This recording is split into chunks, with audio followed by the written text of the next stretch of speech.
Hello dear, आपका स्वागत है इस वीडियो के अंदर। ये अपना कंसेप्ट लेक्चर 5 है और ये लास्ट लेक्चर होगा, लास्ट वीडियो होगी अपनी वेटेड एवरेज वाले चैप्टर की। इसके अंदर हम मिसलेनियस क्वेश्चंस करेंगे और कुछ बहुत ही बढ़िया बढ़िया क्वेश्चंस करेंगे ताकि आप अपना दिमाग चला पाओ। ठीक है, आपकी थोड़ी सी ब्रेन स्टॉर्मिंग यहाँ पर मैं करवाऊँगा और रिलेवेंट क्वेश्चंस होंगे, डो नॉट वरी।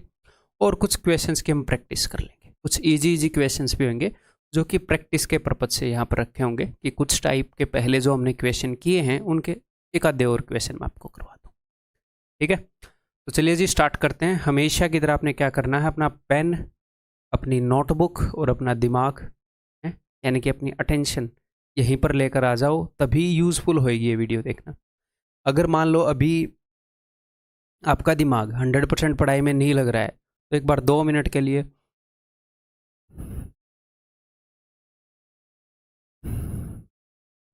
गहरी सांस लो, लंबी सांस छोड़ो और पूरे ध्यान को लाओ यहाँ पर कि मेरे लिए ये ज़रूरी है, ये इम्पोर्टेंट है ये पढ़ाई। और तीसरी बात, ज़रूरी है, इम्पोर्टेंट है और मैं आपको बोर भी नहीं होने दूंगा, इंटरेस्टिंग तरीके से पढ़ाऊंगा आपके ऊपर, मैं पढ़ाई को बर्डन नहीं बनने दूंगा, तो आपको मज़ा आएगा, आपको इससे बचने की ज़रूरत भी नहीं है। ठीक है, तो चलिए जी स्टार्ट करते हैं। सबसे पहले ये क्वेश्चन सॉल्व कीजिए। नींद आ रही है तो मुंह धोकर आ जाइए। ठीक है। In an examination, a student scores 4 marks for every correct answer and loses 1 mark for every wrong answer. Wrong answer के लिए 1 मार्क्स खो देगा और करेक्ट आंसर के लिए 4 मार्क्स ले लेगा। ठीक। Student attempted all the 200 questions and scored in all 200 marks. The number of questions he answered correctly was. तो देखो भाई, दो तरह के क्वेश्चंस हैं। उसने सारे क्वेश्चन अटेम्प्ट किए हैं, स्टूडेंट अटेम्प्टेड ऑल 200 क्वेश्चंस। तो दो तरह के क्वेश्चन है, एक तो उसके राइट क्वेश्चंस होंगे और एक उसके रॉन्ग क्वेश्चंस होंगे। क्लियर है? जो राइट क्वेश्चन हैं उनमें उसको एवरेज मार्क्स कितने मिलेंगे, जो राइट क्वेश्चंस की गैंग है उसकी एवरेज मार्क्स उसको कितने मिलेंगे। तो आप बोलोगे सर हर एक क्वेश्चन में 4 नंबर मिलेंगे, यहाँ पर मैं लिखूंगा 4। उसके जो टोटल क्वेश्चन उसने अटेम्प्ट किए हैं उसके अंदर दो तरह के क्वेश्चन हैं, कुछ क्वेश्चन राइट होंगे, कुछ क्वेश्चन रॉन्ग होंगे। यहाँ पर क्वेश्चन जो उसके मार्क्स है, यानी कि यहाँ पर जो एवरेज है वो 4 है। और जो रॉन्ग क्वेश्चन जिनको मैंने इकट्ठा किया कि सारे रॉन्ग क्वेश्चन इधर आ जाओ, उनकी एवरेज क्या है, हर एक क्वेश्चन ने उसको क्या दिया, -1। तो यहाँ पर जो एवरेज मार्क्स मिल रहे हैं इस ग्रुप में वो -1। अगर मैं इन सबको मिला दूं कि ओवरऑल उसको पर क्वेश्चन, बात क्या हो रही है, पर क्वेश्चन, ओवरऑल पर क्वेश्चन उसे कितने मार्क्स मिले, 200 क्वेश्चन थे, 200 मार्क्स मिले।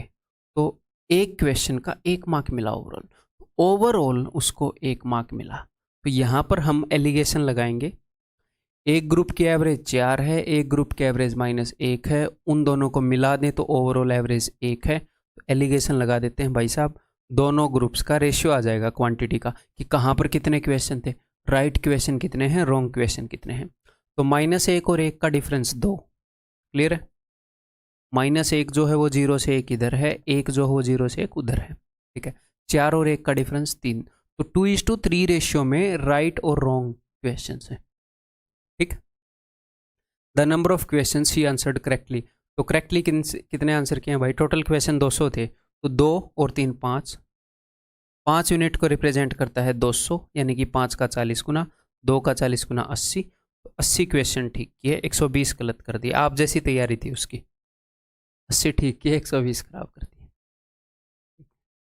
तो हम इसको दूसरे वे से भी कर सकते हैं, जैसे जो कुत्ते बिल्ली वाला क्वेश्चन था उसमें हमने क्या किया था कि अगर सारे के सारे जानवर बिल्ली हों तो इतनी ब्रेड लग जाएंगी, सारे के सारे जानवर कुत्ते हों तो इतनी ब्रेड लग जाएंगी, ओवरऑल इतनी ब्रेड लगी। तो वैसे भी हम कर सकते हैं, अगर वो सारे के सारे क्वेश्चन राइट कर दे, ठीक कर दे, तो कितने मार्क्स होंगे, कितने क्वेश्चन हैं, 200, हर एक ठीक के मार्क्स कितने मिल रहे हैं, 4। तो सारे के सारे ठीक करेगा तो कितने मार्क्स मिलेंगे, 800। सारे के सारे गलत कर दिए तो एक गलत क्वेश्चन का -1, 200 क्वेश्चन के -200। लेकिन एक्चुअल में मिले कितने हैं, उसने ना तो सारे ठीक किए ना सारे गलत किए, एक्चुअल में मिले कितने, एक्चुअल में मिले हैं जी 200 मार्क्स। तो एलिगेशन लगा दो, यहाँ पर गैप 400 है, यहाँ पर गैप भाई 600 है। ठीक है, तो रेशियो इज 2:3, सेम रेशियो आ गया। 200 क्वेश्चन को 2:3 में बांटोगे तो 2 की जगह पर आएगा 80। यही उसने पूछा है, ठीक है। क्लियर है? अपनी तैयारी को स्टेज से आगे बढ़ाओ, ऐसे मत रहो। ये क्वेश्चन बताओ, कोशिश करो, फिर इसके ऊपर एक बेहतरीन क्वेश्चन अगला। Gold is 19 times heavier than water, copper is 9 times heavier than water, in which ratio gold and copper should be mixed so that the mixture is 15 times heavier than water. तो यहाँ पर अपने पास एक metal है जो water से 19 गुना heavy है, यहाँ पर एक मेटल है कॉपर जो पानी से 9 गुना हैवी है। इन दोनों को इस तरीके से मिलाना है कि ओवरऑल जो मिक्सचर आए वो पानी से 15 गुना हैवी है। ये तो डायरेक्टली आपको दिख रहा होगा, ये पानी से 19 गुना हैवी है, ये पानी से 9 गुना हैवी है। इनको किस रेशियो में मिलाऊं कि पानी से 15 गुना हैवी हो? तो दैट्स इट, ठीक है। तो देखें, इन दोनों का गैप एलिगेशन लगेगी 6, इन दोनों का गैप 4, तो आपने इनको 3:2 रेशियो में मिलाना है जी, ठीक है। इस रेशियो में मिलाना है, ऑप्शन डी 3:2।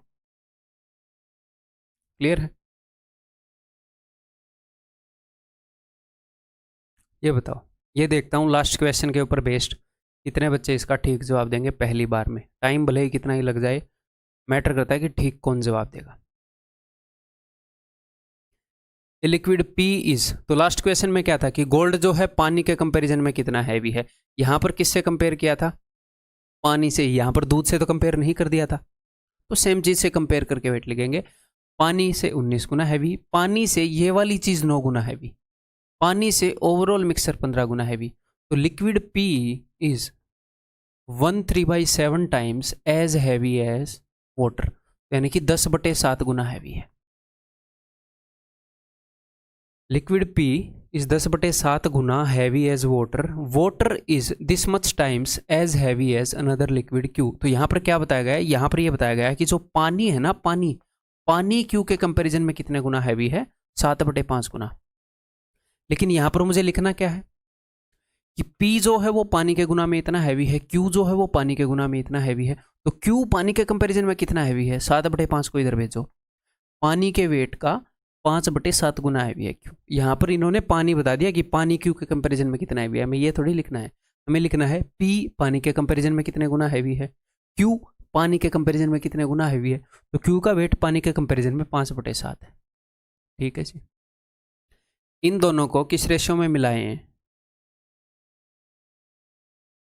कि the amount of liquid P that must be added to 6 liter of liquid Q so that the mixture may weigh as much as water, ताकि जो मिक्सर आए वो पानी के जितना ही भारी हो। तो पानी के कंपैरिजन में कितना गुना भारी हो? 1 गुना भारी हो भाई, 1 गुना भारी हो पानी के कंपैरिजन, पानी के जितना ही भारी हो। तो तीनों को 7 गुना कर दूं ताकि नीचे वाला 7 चला जाए। तो तीनों को मैं 7 गुना कर रहा हूँ, यहाँ पर क्या आ जाएगा? 7। 5 और 7 में 2 का फर्क, 10 और 7 में 3 का फर्क। तो 2:3 रेशियो में मिलाना पड़ेगा। और यहाँ पर इसने क्या बता रखा है? इसने बता रखा है कि भाई मैं कितना पी मिलाऊं 6 लीटर क्यू में। अगर 3 की जगह 6 लीटर है तो 2 की जगह 4 लीटर होगा, यही है ना जी? 4 लीटर इस आंसर, ठीक है। क्लियर है? मुश्किल नहीं था अगर लास्ट वाला क्वेश्चन समझा तो। ये बताओ, ऐसा क्वेश्चन मैं पहले करवा चुका हूँ और ये TCS द्वारा पूछे गए एक एग्जाम का क्वेश्चन है, एक्चुअल ओरिजिनल क्वेश्चन। उम्मीद है कि आप करोगे।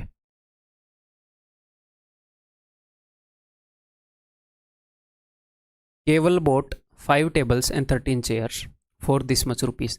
तो केवल ने 2 जगह पर रुपए लगाए, एक तो उसके रुपए फंसे पड़े हैं 5 टेबल में और एक उसके रुपए फंसे पड़े हैं 13 चेयर्स में।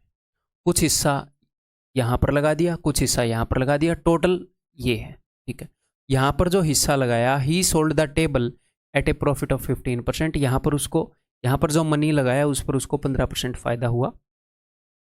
एंड द चेयर्स, यहाँ पर जो रुपया लगाया यहाँ पर उसको 10% का नुकसान हुआ, ठीक है, बहुत बढ़िया। In his profit in the entire transaction, अच्छा, if his profit in the entire transaction is this, अगर उसका एंटायर ट्रांजैक्शन में ये प्रॉफिट है, देखो यहाँ पर जो रुपए हैं उन पे इतना फायदा, यहाँ पर जो रुपए हैं उन पर इतना नुकसान, ओवरऑल इतना फायदा। अगर मैं इसको परसेंटेज में निकाल दूँ तो बात बन जाएगी, डेफिनेटली बनी पड़ी है। मुझे पता लग जाएगा कि यहाँ पर जो रुपए लगे और यहाँ पर जो रुपए लगे उनका क्या रेशियो है, यानी कि यहाँ पर और यहाँ पर जो रुपए लगे उनका क्या रेशियो है। तरीका नंबर 1 कि जो 5 टेबल हैं उनके ऊपर उसको फ़ायदा हुआ है 15%, जो 13 चेयर हैं उनके ऊपर उसको लॉस हुआ है 10%। तो यहाँ पर मुझे परसेंटेज में लिखना है, तो परसेंटेज यानी कि जो भी उसने रुपए लगाए थे उसका कितना परसेंट, तो टोटल उसको फ़ायदा हुआ है 378 का। ठीक है जी। इसका 1% कितना है, इसका 1% है 142.2, मैंने पॉइंट हटा के 0 लिख दी। इतने परसेंट फ़ायदा हुआ है, मैंने 1% से डिवाइड कर दिया, इतने परसेंट फ़ायदा हुआ है, तो इसको यहाँ पर बीच में लिखोगे और ऐसे डिफरेंस लिख लोगे। अगर आपको ये वैल्यू गंदी सी लग रही है तो हम दूसरे तरीके से करेंगे, कुत्ते बिल्ली वाला जो मेथड था फिर उससे करेंगे। तो मैं यहाँ पर सिर्फ आपको ये बताना चाह रहा था कि ऐसे भी हम कर सकते हैं। फिर एक और तरीके से कर सकते हैं, अगर पूरी ट्रांजैक्शन पर 15% का प्रॉफिट होता तो प्रॉफिट कितना होता, इसका 15% निकाल कर यहाँ पर लिख दो। अगर पूरी ट्रांजैक्शन पर 10% उससे लॉस होता, उससे करें, उससे कर लेते हैं, वो भी एक अच्छा मेथड है। ठीक है, यहाँ पर मैंने परसेंटेज में लिख दी चीज़ें, ये भी परसेंटेज में लिख दी। मैं इसको परसेंटेज में बदलने के बजाय ये रुपए में है, मैं इनको रुपए में क्यों ना बदल दूँ, ऐसे भी कर सकते हैं। फिर एक तीसरा मेथड भी बताऊंगा जो हम पहले यूज़ कर चुके हैं। देखो, अगर पूरी की पूरी ट्रांजैक्शन पर 15% फ़ायदा होता, क्योंकि ये जो 5 टेबल हैं इनके ऊपर 15% फ़ायदा हुआ, यहाँ पर हमने 15% प्रॉफिट लिखा, यहाँ पर 10% लॉस लिखा, यहाँ पर ओवरऑल फ़ायदा या नुकसान लिखा कि पूरी ट्रांजैक्शन पर इतने रुपए का फ़ायदा। इसको परसेंटेज में कन्वर्ट करने के बजाय इनको हम एब्सोल्यूट वैल्यू में कन्वर्ट कर सकते हैं। ठीक है, तो करते हैं। तो इसका 10% कितना है भाई, इसका 10% है 1422। मैं किस चीज़ में, यहाँ पर कितने का लॉस हुआ 10% का, तो यहाँ पर तो मैंने -1422 लिख दिया, 10% का लॉस। ठीक है, मैं इंटरेस्टेड हूँ 15% में, तो इसका मैं, ये 10% है, 5% और निकाल लूँ इसका आधा, तो वो हो जाएगा 711। तो टोटल कितना हो जाएगा 2133। इतने का फ़ायदा होएगा अगर पूरी ट्रांजैक्शन पर मैं 15% का फ़ायदा कर दूँ। पूरी पर लॉस कर दूँ तो इतने का लॉस होएगा। लेकिन ओवरऑल हुआ क्या है, ओवरऑल हुआ है भाई साहब 378 का फ़ायदा, ये फ़ायदा है। तो एलिगेशन लगाएंगे तो ये नेगेटिव है, ये पॉजिटिव है, इनके बीच में जो डिफरेंस है वो आएगा इनके सम के बराबर। तो 1400 और 1300 1700 1800, तो 1800 का डिफरेंस, इन दोनों में कितने डिफरेंस होएगा भाई, 13 में से 8 गए 5, देन 12 में 7 गए 5, देन 20 में 3 गए 17। ठीक है, तो इस रेशियो में 5 टेबल के ऊपर अगर ये रुपए लगे हैं तो 13 चेयर का जो कॉस्ट प्राइस है वो इतना है, 5 टेबल का इतना है। तो ये हम रेशियो निकालेंगे, यहाँ से हमें पता चल जाएगा 5 टेबल के ऊपर कितने लगाए, 13 चेयर के ऊपर कितने लगाए, फिर बता देंगे। एक टेबल का, एक चेयर का कॉस्ट प्राइस पता लग जाएगा। ठीक है जी, देखते हैं, इसको सिंप्लीफाई करते हैं थोड़ा। ये मैंने ठीक किया ना, एक बार देख लूँ, ये ना बाद में गड़बड़ हो। 13 में 8 गए 5, 12 में 7 गए 5, ये में 13 17, बहुत ही बढ़िया। तो ये 9 से कैंसिल आउट हो रहा है, 18 हो रहा है, 9 से भी हो रहा है, 5 से भी हो रहा है, काट लेंगे, 9 दूनी 18, 9 एकम 9, 9 निमे 81, 9 पंजे 45, 5 चौके 20, 5 दिए 15, 5 निमे 45। ठीक है, अब नहीं हो रहा, 40 आ गया और 39 आ गया, 40 एंड 39। क्लियर है, ये भी एक ईजी वे है। हमें कैलकुलेशन में कोई भयंकर चीज़ का सामना करना पड़ा, अभी तक नहीं करना पड़ा है। ठीक है, तो अगर ये टोटल रुपए थे तो इसमें से 40 आउट ऑफ, ये टोटल मनी कितना है, टोटल मनी इज 79। तो क्यों ना मैं उसको 79 से डिवाइड कर दूं, ज़िंदगी थोड़ी सी आसान हो जाएगी हमारे लिए। 79 से डिवाइड कर देते हैं। ठीक है, 79 से अगर मैं डिवाइड करूँगा, 2 पर नहीं जाएगा, 1 पर जाएगा। 12 में से 9 गए 3, 13 में 7 गए 6, 2, अब ये जाएगा 7 निम्मे, तो 8 पर जाएगा। देखो मैंने 7 से देखा, 7 निम्मे 63, तो निम्मे पर तो कैसे जा सकता है, 9 निम्मे 81 भी है, बड़ा ही आएगा। तो 8, 8 निम्मे 72। अब आप देख सकते हो 8 7 56 और 7। ठीक है, 8 पर गया, तो ये जा रहा है 180 पर। 79 का 180 गुना है, तो यहाँ पर मुझे पता चल गया कि भाई साहब एक्चुअल वैल्यू क्या है, 40 × 180। मैं कैलकुलेशन थोड़ी सी कम करना चाह रहा हूँ, इसलिए यहीं पर लिख रहा हूँ। यहाँ पर ये हो जाएगी 39 × 180 एक्चुअल वैल्यू। ये जो कॉस्ट है ये कितने की है, ये 5 टेबल की कॉस्ट है, और ये हमसे पूछ रहा है 2 टेबल की, 2 टेबल की कॉस्ट और 3 चेयर की कॉस्ट का डिफरेंस पूछ रहा है। ओके, तो ये 5 टेबल की है, तो मैं इसको 5 से डिवाइड कर दूं और 2 से मल्टीप्लाई कर दूं, है ना। तो 5 8 40, ओके। तो 8 दूनी 16, 16 8 128, 12 16 और 12 28। ये 2 टेबल की मैंने कॉस्ट लिख दी है, 2 की लिखनी थी, ओके जी। 13 चेयर की ये कॉस्ट है, तो मैंने इसको डिवाइड किया 13 से। ये 1 चेयर की कॉस्ट है और ये पूछ रहा है 3 चेयर की, तो ये लो जी 3 की बता देंगे, 13 3 39। अच्छा, एक और तरीके से कर सकते थे यार। 180 जो है 8 दूनी 16, यहाँ पर 16 बार आया है, यहाँ पर 180 9 बार आया है, तो गैप कितने का, 180 7 बार आए, 1260, 18 7 126। ऐसे भी कर सकते थे। 180 कॉमन है ना दोनों जगह। 180 3 3 9 9 बार आया, 180 16 बार आया, 16 और 9 में 7 का फर्क है, तो फर्क क्या होगा, 180 7 बार जो भी बनेगा उतना फर्क होगा, 180 इंटू 7, 18 7 126। पहाड़े याद होने चाहिए। आंसर इज ऑप्शन है।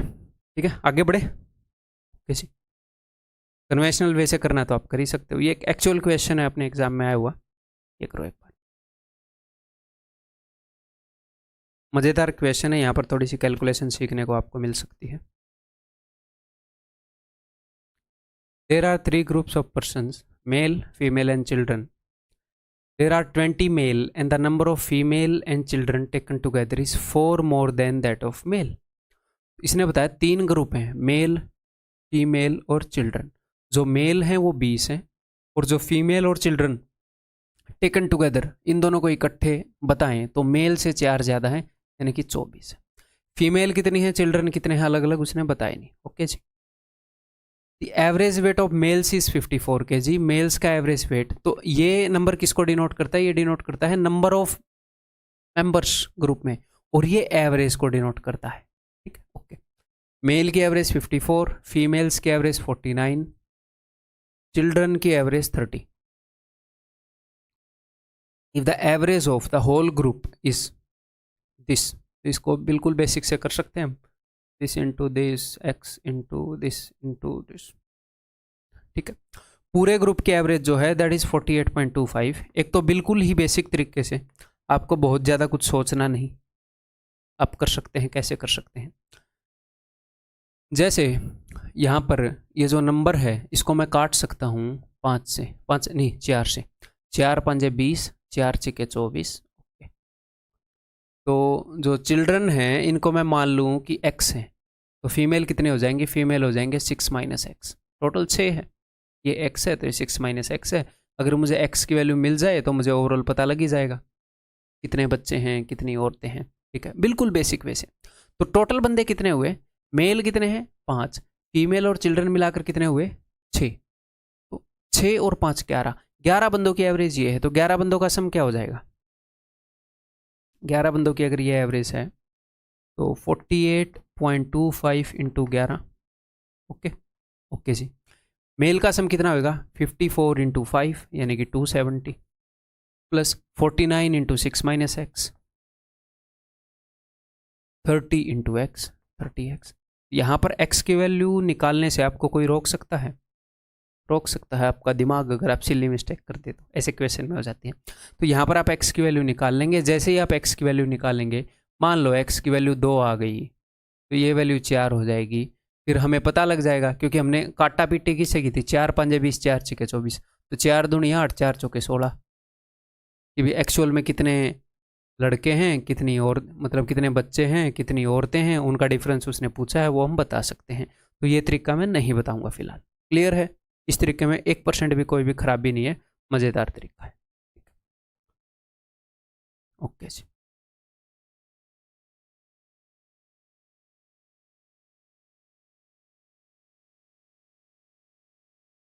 ओके। तो अपने पास जो इन्फॉर्मेशन है क्या है, उसने बताया कि सबकी एवरेज 48.25 है। मैं आपको किसी दूसरे तरीके से इस सिचुएशन को दिखाना चाह रहा हूँ। तो उस तरीके से कैसे करें, सबसे पहले ये वाला तो हमने कर लिया, 11 वाला, ठीक है, ओके। तो उस तरीके से कर लें, ये 5 6 वेटेड एवरेज लगा के कर लूँ मैं, 5 इंटू दिस, 6 इंटू समथिंग, ठीक है। 2 तरीके से आप यहाँ पर कर सकते हो। देखो ध्यान से मेरी बात को सुनो, ये मैंने एक ग्रुप मान लिया कि एक ग्रुप है, इसके अंदर मेल है, यहाँ पर टोटल बंदे कितने हैं 5। ये एक ग्रुप है, इसके अंदर चाहे कुछ भी हो, फीमेल है, चिल्ड्रन है, जो भी हैं, अपने पास 2 ग्रुप हैं। इस ग्रुप में 5 बंदे हैं, इस ग्रुप में ओवरऑल 6 बंदे हैं। ओके जी, ओवरऑल इन दोनों ग्रुप को मिलाते हैं। आप बोलोगे सर 3 ग्रुप को मिलाने पर नहीं, मैंने फीमेल और चिल्ड्रन को एक बोरे में बंद कर दिया। ये एक बोरा है, इसके अंदर 6 बंदे हैं, सारे मेल को एक बोरे में बंद कर दिया, इस बोरे के अंदर 5 बंदे हैं। इन दोनों बोरों को मैंने मिलाया तो एवरेज कितनी निकली, एवरेज इतनी निकली। इस बोरे की एवरेज पता है, ओवरऑल एवरेज पता है, इस बोरे की एवरेज निकालनी है, निकाल सकते हो कि नहीं। तो फीमेल और चिल्ड्रन को मिलाकर, अगर आपको फीमेल और चिल्ड्रन को मिलाकर एवरेज, फॉर एग्जांपल मान लो आपको मिल जाती है जी 48, तो फिर आप ऐसे 18, ऐसे 1 फीमेल और चिल्ड्रन का रेशियो निकाल पाओगे? जी हाँ सर निकाल पाएंगे। तो बस इनकी एवरेज निकालनी है भाई, मेरे भाई इस गैंग की एवरेज निकालनी है। निकाल दोगे कि नहीं निकाल दोगे?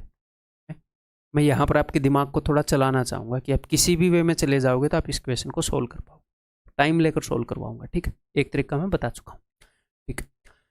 अब यहाँ पर देखो, इसका और इसका मुझे रेशियो पता है कि 5:6 है इस ग्रुप का। तो मैंने आपको ये बताया था कि जहाँ पर भी आप वेटेड एवरेज लगा सकते हो वहाँ पर आप एलिगेशन भी लगा सकते हो, जहाँ पर आप एलिगेशन लगा सकते हो वहाँ पर आप वेटेड एवरेज भी लगा सकते हो।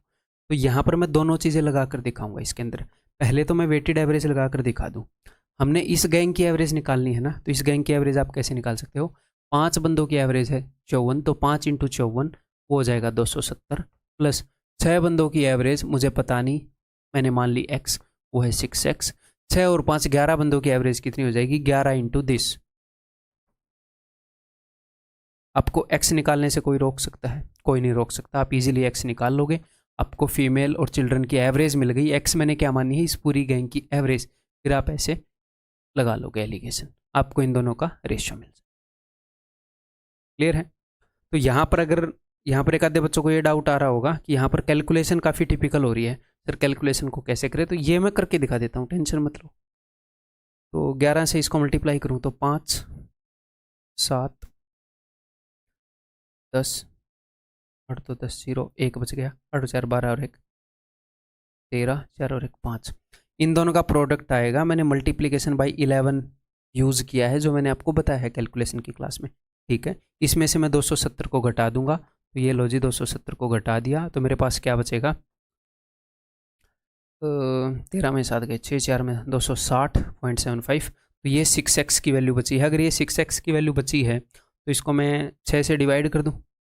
जी हाँ सर, 6 से डिवाइड करोगे तो x की वैल्यू आ जाएगी, ठीक है। तो मैंने 6 से डिवाइड कर दिया। तो इसको जब आप 6 से डिवाइड करोगे तो आपने कैसे करना है? देखो ऊपर वाला 3 से कट रहा है कि नहीं? 7 और 5 12, ये तो कट जाएगा। 6 और 2 8, ये नहीं कटेगा, ये 3 से कटेगा नहीं। तो 6 से जब आप इसको करोगे, डिनोमिनेटर में 3 है, ऐसा डेसिमल आएगा जो कभी एंड ही नहीं होएगा और हमारी कैलकुलेशन को मुश्किल कर देगा। तो इसको कैसे सोल्व करें सर? तो आप क्या करो, 260.75 इसको आप ऐसे देख सकते हो, दूसरी सीट पे ले लूँ 260.75, 260.75 डिवाइडेड बाई 6, इसको मैं मन ही मन में ऐसे देख सकता हूँ 260 प्लस 0.75 डिवाइडेड बाई 6। अब बोलोगे हाँ जी सर कोई प्रॉब्लम नहीं है, आपका मन इतना बड़ा तो है ही, ठीक है। इसको हम ऐसे देख सकते हैं। तो मैं इसको अलग से डिवाइड करूंगा, इसको अलग से डिवाइड करूंगा। मैं यहीं पर लिख रहा हूँ, मैं इसको डिवाइड कर रहा हूँ। जब मैं इसको डिवाइड कर रहा हूँ ना 260 को, बताओ क्या आएगा? 6 चौके 24, 2 बच गया 0, 6 3 18, 2/6 यानी कि 1/3। 2/6 को मैंने क्या लिख दिया? 1/3। अब ये है ना, ये 0.75, इसका मतलब क्या है? इसका मतलब है 3/4। इसको अगर आप 6 से डिवाइड करोगे तो इसका मतलब क्या है भाई साहब? इसका मतलब है 1/8। 43 1/3 का मतलब ये तो आपको पता ही होएगा ना, 43 प्लस 1/3 है, ठीक है। वही मैंने लिखा है यहाँ पर। अब आप इसको ऐसे लिख सकते हो, इन दोनों को जोड़ लो, 8 एकम 8, 3 एकम 3, 8 और 3 11/24। ये देखो कितना फास्ट आ गया। क्लियर है? 43 11/24। तो x की वैल्यू मुझे मिल गई है। x क्या था? इन दोनों की एवरेज, और वो है 43 11/24। अब आप यहाँ पर इसको सोल्व कर सकते हो भाई।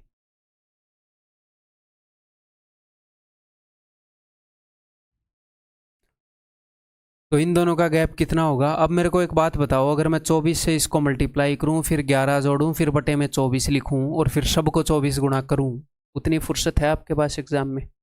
क्या वो इजी रास्ता पड़ेगा? नहीं। तो अब क्या करेंगे? अब हम डायरेक्टली इनका डिफरेंस देख लेंगे, डायरेक्टली डिफरेंस देख लेंगे यार। 30 से कितना ज़्यादा है? ये ज़्यादा है 13 11/24। 30 से 13 ज़्यादा है 43। अब 49 में से इसको घटाऊंगा तो 43 को मत घटाना, 44 को घटाना, एक बड़ा घटाना होता है जब भी चीज़ें डेसिमल में हो, 43 पॉइंट समथिंग हो। तो 49 माइनस 44 5, और इसको एक में से घटाओ तो एक में से घटाओगे 1 माइनस 11/24, तो 24 में से 11 गए, 13/24 बचेगा। ये बेसिक बातें आपको पता होनी चाहिए। ये रेशियो आएगा इसका और इसका। अब मेरे को सोल्व करना पड़ेगा, देखो ऐसे गुणा करके, एटलीस्ट तब काफ़ी बड़ा था, फिर मैं 24 से मल्टीप्लाई करता। तो 24 इंटू 13, 24 थी 72, 7 24 और 7 31, 11, ये क्या हो जाएगा 323/24 रेशियो 24 5 120। अगर आपको ये फील हो रहा है कि सर ये तो काफ़ी कैलकुलेटिव है, तो ये क्वेश्चन वाकई में कैलकुलेटिव है, मतलब ये चीज़ कैलकुलेटिव है। अगर मान लो, मैं आपको एक चीज़ बताना चाहूँगा यहाँ पर, अगर मान लो यहाँ पर पॉइंट ए है, यहाँ पर पॉइंट बी है, और आप ऐसे करके ए और बी की एक्चुअल दूरी है 2 किलोमीटर, और आप क्या कर रहे हो, आप 10 किलोमीटर का रास्ता ले रहे हो ये, तो एक 2 किलोमीटर का रास्ता एग्जिस्ट करता है, तो मैं आपको ये बताऊंगा कि भाई 10 किलोमीटर का रास्ता मत ले, देख तू 2 किलोमीटर का रास्ता है, तो आप क्या बोलोगे, शॉर्टकट बता दिया सर आपने, ठीक है। लेकिन ए और बी एक्चुअल दूरी ही 10 किलोमीटर है, और आप 12 किलोमीटर का रास्ता ले रहे हो, सपोज यहाँ पर है, यहाँ पर भी 12 किलोमीटर का मान लेते हैं रास्ता, आप यहाँ पर 12 किलोमीटर का रास्ता ले रहे हो, तो मैंने आपको बोला कि देख भाई 2 किलोमीटर का रास्ता है, तू 12 किलोमीटर का क्यों ले रहा है, तो आपने बोला बहुत बढ़िया सर, आप बहुत ही अच्छे हो, ठीक है, मुझे पता है मैं। देखो यहाँ पर फोकस करो, तो एक दूसरी है ए और बी, उनके बीच में 10 किलोमीटर का डिस्टेंस है, आप 12 किलोमीटर का रास्ता ले रहे हो, तो अब आप यहाँ पर बोलोगे सर यहाँ पर भी 2 किलोमीटर का रास्ता बताओ ना, नहीं मैं नहीं बता सकता, क्योंकि इनके बीच में जो मिनिमम रास्ता है वो 10 किलोमीटर का है। तो कई क्वेश्चन ऐसे होंगे जो कैलकुलेटिव नहीं है, तो उनको मैं मिनिमम टाइम में सोल्व करवाऊंगा, उनका मिनिमम टाइम 30 सेकेंड है, 20 सेकेंड है, मैं वो बेस्ट टाइम बताऊंगा। कई क्वेश्चन ही ऐसे हैं जो क्वेश्चन ही 2 मिनट के हैं, वो एक्चुअल में 2 मिनट टाइम वहां पर लगना चाहिए, जब तक आप उसको रट कर ना बैठे हों, हैं आपने पहले उसको 20 बार ना कर लिया हो, फिर जब आप पहली बार करोगे तो वो एक्चुअल में क्वेश्चन 2 मिनट का टाइम लेने के वर्थ का है।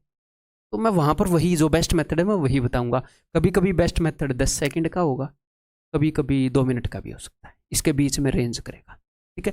तो कई क्वेश्चन एक्चुअल में कैलकुलेटिव हैं, तो ये मत सोचना मैं उसको कैसे छोटी कैलकुलेशन से करूं, नहीं कर सकते।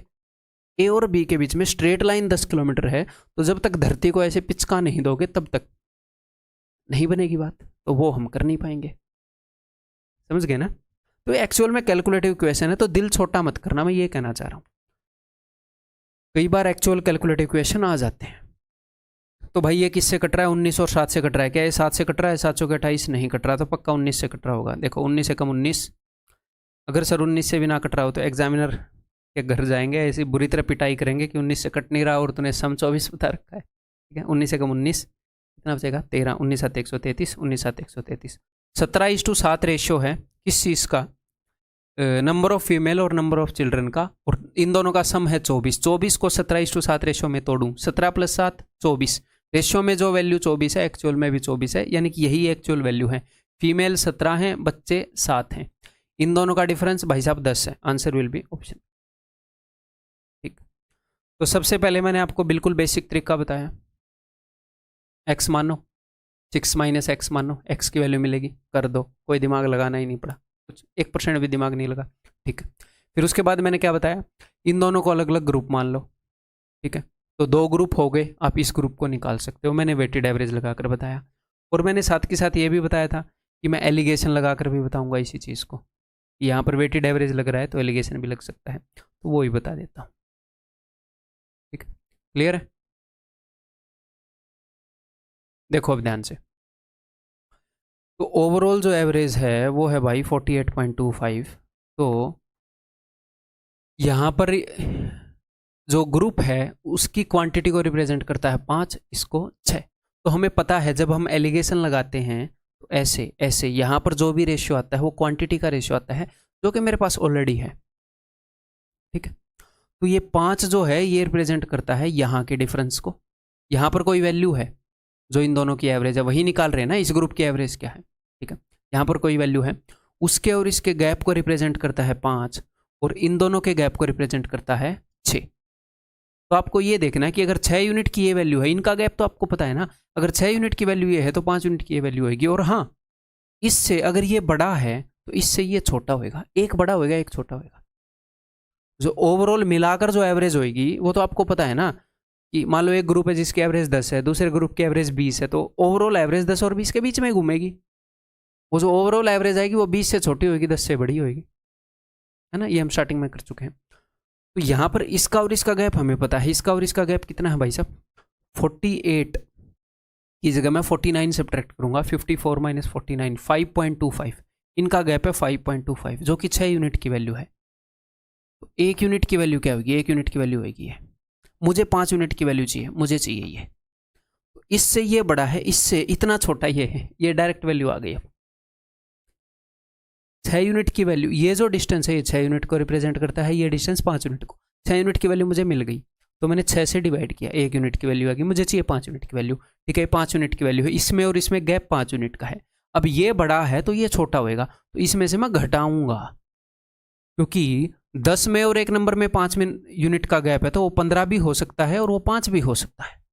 तो आप इसमें 5 जोड़ोगे या 5 घटाओगे, वो हमें ऐसे पता चलेगा, ये बड़ा है तो ये छोटा निकलेगा।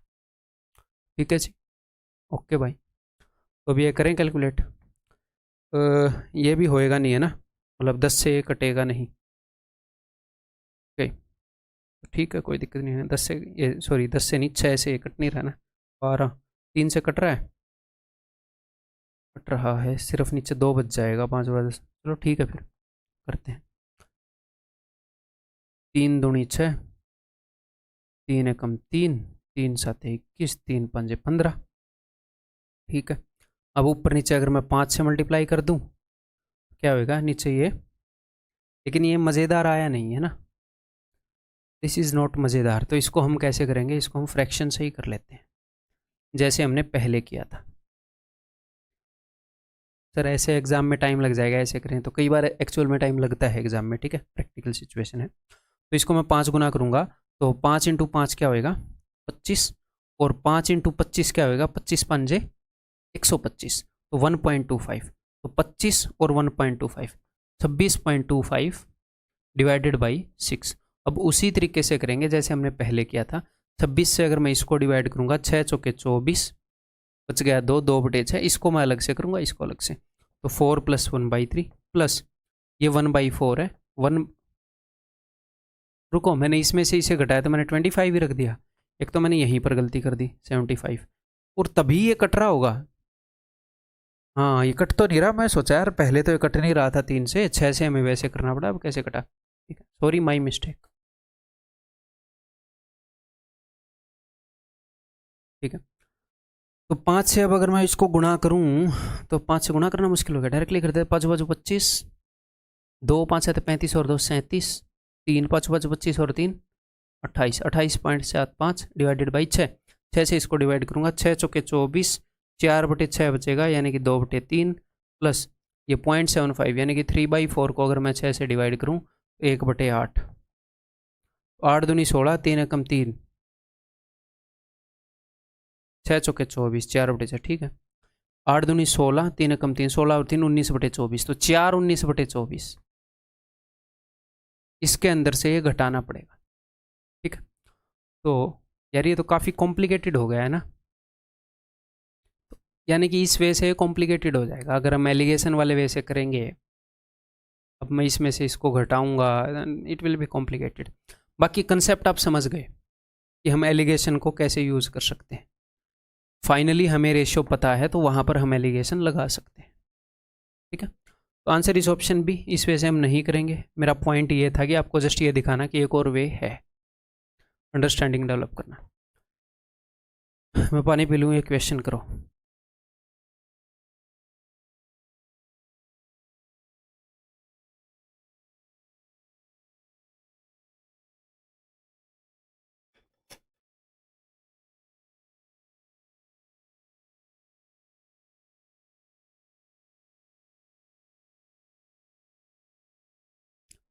If X liter solution of alcohol and water, in X liter solution of alcohol and water, the ratio of alcohol and water is 5:7.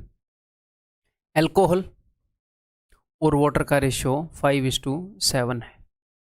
x litre solution है। अगर 5 लीटर एल्कोहल ऐड कर दी, 11 लीटर वाटर ऐड कर दिया, तो percentage of alcohol in the resulting solution becomes 40%। जिस concept से मैं इसको करूँगा वो हम पहले रेशियो के अंदर डिस्कस कर चुके हैं। ये क्वेश्चन सिर्फ इसीलिए लिया है कि आपको वो मैं रिमाइंड करा सकूँ। आपको ध्यान आया? दो चीज़ों का रेशियो 5:7 है और इस वैल्यू के अंदर कुछ चेंज किया, इस वैल्यू के अंदर कुछ चेंज किया, बाद में एल्कोहल कितना हो गया? एल्कोहल हो गया 40%, तो पानी कितना होगा? 60%। 40-60 यानी कि रेशियो 2:3 हो गया। कब? जब एल्कोहल के अंदर मैंने 5 लीटर ऐड किया, पानी के अंदर 11 लीटर ऐड किया। This is initial ratio, this is final ratio. ये वो चेंज है जिस चेंज के कारण ये रेशियो इस रेशियो में हो गया। ऐसे क्वेश्चन हमने रेशियो में किए हैं भाई। ठीक, क्लियर? अब अगर मान लो आपको ये ध्यान में ना आया हो, क्वेश्चन देख के आ गया हो तो बहुत बढ़िया। अगर आपको ध्यान में ना आया हो तो कई बच्चे ऐसे डिप्रेस हो जाएंगे, भाई मैंने तो किया था, मेरे तो ध्यान में नहीं आया, अब मैं क्या करूँ, मैं तो मैथ को बोल रहा हूँ। भाई ये नॉर्मल सी बात है, ऐसा होता है, टेंशन मत लो। ठीक है, तो 3×5 = 15, 2×7 = 14, 15 और 14 में 1 का फ़र्क है। जो ऊपर वाले रेशियोज हैं वहाँ पर 1 यूनिट को क्या रिप्रेजेंट करता है वो भी आएगा। 11 दूनी 22, 5 × 3 = 15, 22 और 15 में 7 का फ़र्क है, 7। ठीक है, ऊपर वाले रेशियो में 1 यूनिट की वैल्यू एक्चुअल में 7 लीटर के बराबर है, बिकॉज यहाँ पर ये 5 लीटर और 11 लीटर है, यहाँ से मुझे यूनिट मिली है लीटर। ठीक है, तो उसने बोला था कि पहले x लीटर का सोल्यूशन है, तो सोल्यूशन कितना है? 7 और 5 12 यूनिट का। 1 की वैल्यू 7, 12 की वैल्यू 12×7 = 84 लीटर। ठीक है, क्लियर है भाई? ये बताओ, मज़ेदार क्वेश्चन है। N alloy of manganese, tin and bronze contains 90% bronze. एक अलॉय है, उसके अंदर मैंगनीज है, टीन है, ब्रॉन्ज है। इसके अंदर 90% ब्रॉन्ज है, ये मैं परसेंटेज में लिख रहा हूँ। ठीक, 7% मैंगनीज है, यही है ना? हाँ जी, और 3% टीन है। Okay, A second alloy of bronze and tin is melted with the first. एक सेकेंड अलॉय है, ये फर्स्ट अलॉय है, इसको एक सेकेंड अलॉय के साथ मेल्ट किया गया। ठीक है, तो सेकेंड अलॉय को भी मैं यहाँ पर लिख लेता हूँ। ये second alloy of bronze and tin, इसके अंदर ब्रॉन्ज है और टीन है। ठीक है, melted with the first and the mixer, इन दोनों को मिलाकर फाइनली जो मिक्सर मिला उसको हम यहाँ पर बीच में लिखते हैं ना, ये पहला मटेरियल है, ये दूसरा मटेरियल है, इनको मिक्स करके फाइनल मटेरियल मिला और हम एलिगेशन लगा सकते हैं। ऐसा ही होता है। ठीक, तो फाइनली जो अलॉय मिली उसके अंदर क्या है? उसके अंदर क्या क्या चीज़ें होंगी? मैंगनीज भी होगा, टीन भी होगा, ब्रॉन्ज भी होगा, सब कुछ होएगा। कई बच्चे बोलेंगे सर यहाँ पर तो मैंगनीज नहीं है, तो यहाँ पर तो है, ये वाला कहाँ जाएगा बेचारा? है वहाँ से बस मैंगनीज के अंदर कंट्रीब्यूशन नहीं मिला, ये रहेगा तो होगा ना। ठीक है, तो फाइनली 85% ब्रॉन्ज हुआ, 5% मैंगनीज हुआ और 10% टीन हो गया। तो यहाँ पर अब कई बच्चों को ये डाउट होता है ये कम कैसे हो गया मैंगनीज 7? भाई ये इस अलॉय का 7% था, ओवरऑल इस अलॉय का 5% है। ठीक है, यहाँ से हमें इसका और इसका रेशियो मिल सकता है ना। वाओ, देखो मैंगनीज यहाँ पर था, मैंगनीज यहाँ पर नहीं था, मैंगनीज यहाँ पर है, वही मैंगनीज यहाँ पर है। तो ये जो फर्स्ट अलॉय है, 7% of first alloy is equal to, ये फर्स्ट अलॉय को मैंने F लिख दिया, 7% of first alloy is equal to 5% of final mixture. F बटे में फाइनल क्या आ जाएगा? 5:7। ठीक है, यानी कि F फर्स्ट अलॉय अगर 5 यूनिट की है, इसका वेट अगर 5 यूनिट है, तो इसका वेट भाई साहब 7 यूनिट है, तो इसका वेट जो भाई साहब 2 यूनिट है कि नहीं? फर्स्ट अलॉय के अंदर सेकंड अलॉय मिली तभी ये फाइनल अलॉय बनी। तो अगर इसका वेट 5 यूनिट है, इसका वेट 7 यूनिट है, तो उसका वेट 2 यूनिट होएगा, क्योंकि पहले अलॉय के अंदर जितना भी वेट है उसका सेम मैंगनीज है, उसका तो वो 7% है और इसका 5% है। वैसे ये हमें डायरेक्टली दिख रहा है, पहले अगर आपने परसेंटेज अच्छे किया है, 5 और 7, ये 5 है, ये 7, ऐसे लिखने की ज़रूरत नहीं, ये समझाने के लिए लिखा है। क्लियर? ओके जी। तो अब ये क्या पूछ रहे हैं आपको? इस अलॉय और इस अलॉय के वेट का रेशियो मिल गया 5:2। अब वो जो भी पूछेंगे हम बता सकते हैं। What is the percentage of bronze in the second alloy? Second alloy के अंदर ब्रॉन्ज कितना है? तो आप दोनों तरीके से कर सकते हो। देखो 5 यूनिट है, उसके अंदर ब्रॉन्ज 90 है, 2 यूनिट के अंदर ब्रॉन्ज मैंने x मान लिया, तो 5 और 2 7 यूनिट के अंदर ब्रॉन्ज 85 है, तो 5 into 90 450 plus 2 into X 2x equal to 7 into 85, 7 5 35, 7 8 56 और 3 ये, तो 450 उधर जाएगा तो कितना हो जाएगा 145, 2x की वैल्यू इतनी होगी डिवाइडेड बाई 2, ये x की वैल्यू होगी 72.5। क्लियर। या फिर हम क्या कर सकते हैं, या फिर ब्रॉन्ज के ऊपर हमने लगाना है, इसके ऊपर फोकस करना, ऐसे एलिगेशन लगा हुआ है, यहाँ पर ये ब्रॉन्ज है, यहाँ पर मैं मान लेता हूँ ब्रॉन्ज को, ठीक है, इसके अंदर ऐसे एलिगेशन लगा हुआ है जो हमने पिछले क्वेश्चन में किया, उस कंसेप्ट को रिवाइज कर लेते हैं। मुझे पता है कि इस एलॉय की क्वांटिटी है 5, इस एलॉय की क्वांटिटी है 2, तो यहाँ का डिस्टेंस मुझे पता है, यहाँ पर डिस्टेंस क्या है 15, सॉरी 5 यूनिट डिस्टेंस है, 5 यूनिट, इस 5 यूनिट को रिप्रेजेंट करता है 2, तो 1 यूनिट की वैल्यू क्या हो गई 5/2, 5 यूनिट की वैल्यू क्या हो जाएगी ये 12.5, यहाँ का डिस्टेंस 12.5 है। अब देखो ये इससे ये बड़ा है तो वो छोटा होएगा, 85 में से 12.5 घटा दो तो 72.5 आएगा, ऑप्शन बी, ठीक है।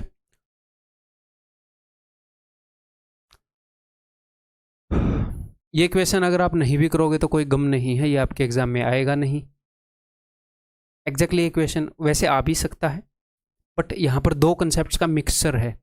एडवांस मैथ के अंदर जो इक्वेशन चैप्टर है, एक क्वाड्रेटिक इक्वेशन की मिनिमम और मैक्सिमम वैल्यू कैसे निकालते हैं, वो कंसेप्ट मिक्स किया गया है वेटेड एवरेज के साथ, ठीक, मैंने बता दिया है क्या मिक्स किया गया है, वो आप निकालने के एबल होने चाहिए अगर वो चैप्टर आपने देखा है तो, ठीक है, ट्राई करो, मैं तो बता ही दूंगा। A merchant buys 80 articles each at ₹40, और profit and loss, weighted average और इक्वेशंस, ये 3 चैप्टर मिलाकर एक क्वेश्चन बना।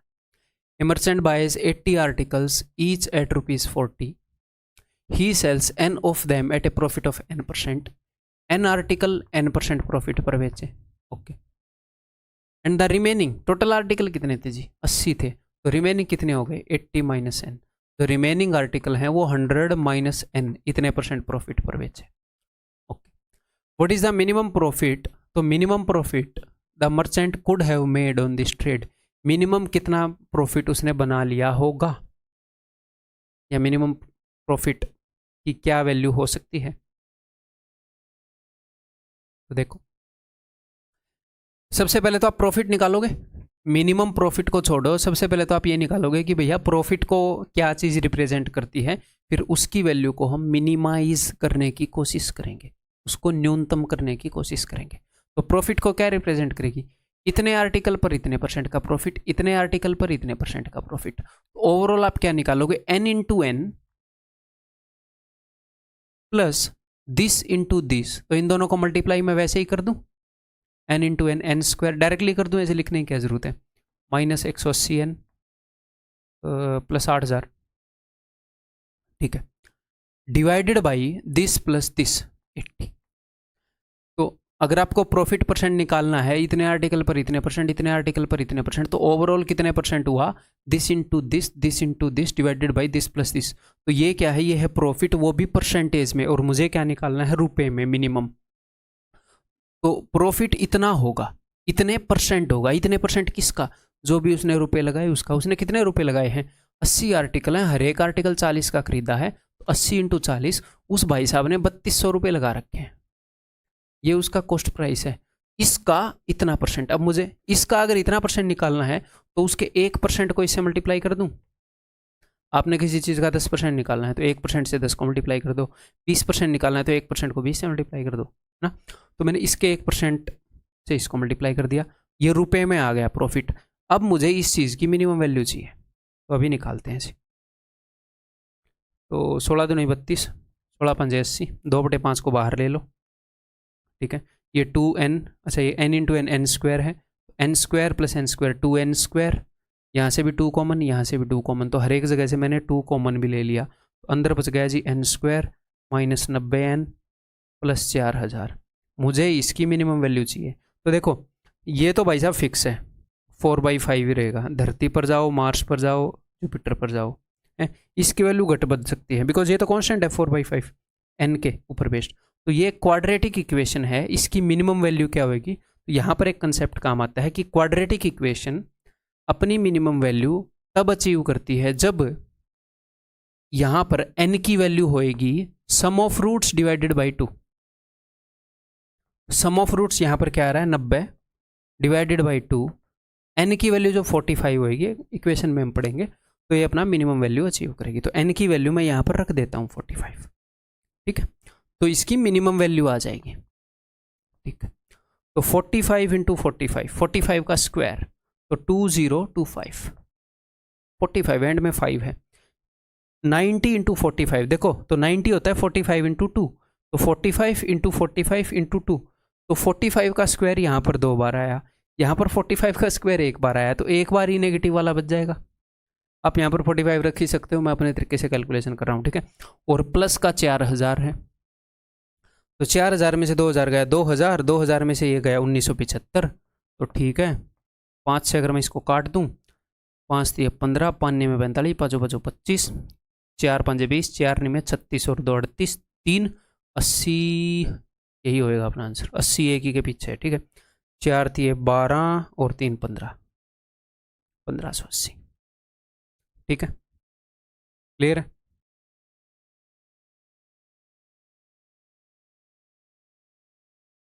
ये बताओ, a person invested A total amount of rupees 15 lakh, A part of it was invested in a fixed deposit earning 6% annual interest and the remaining amount, तो कुछ part उसने एफडी में डाल दिया जिसके ऊपर उसको रेट मिल रहा था 6%, और कुछ रिमेनिंग पार्ट है वो उसने 2 जगह डाल दिया, ठीक है। And the remaining amount was invested in 2 other deposits, 2 other deposit में डाल दिया in this ratio, earning annual interest at the rate of 4% and 3%। यहाँ पर उसको 4%, यहाँ पर उसको 3% रिटर्न मिल रहा था, जो बाकी का पार्ट है वो 2:1 रेशियो में बांटा, okay. If the total annual interest is this much, अगर टोटल एनुअल इंटरेस्ट इतना है तो आप बताओ then the amount invested at 4% was, तो 4% पर जो अमाउंट इन्वेस्ट किया वो कितना है, ठीक है।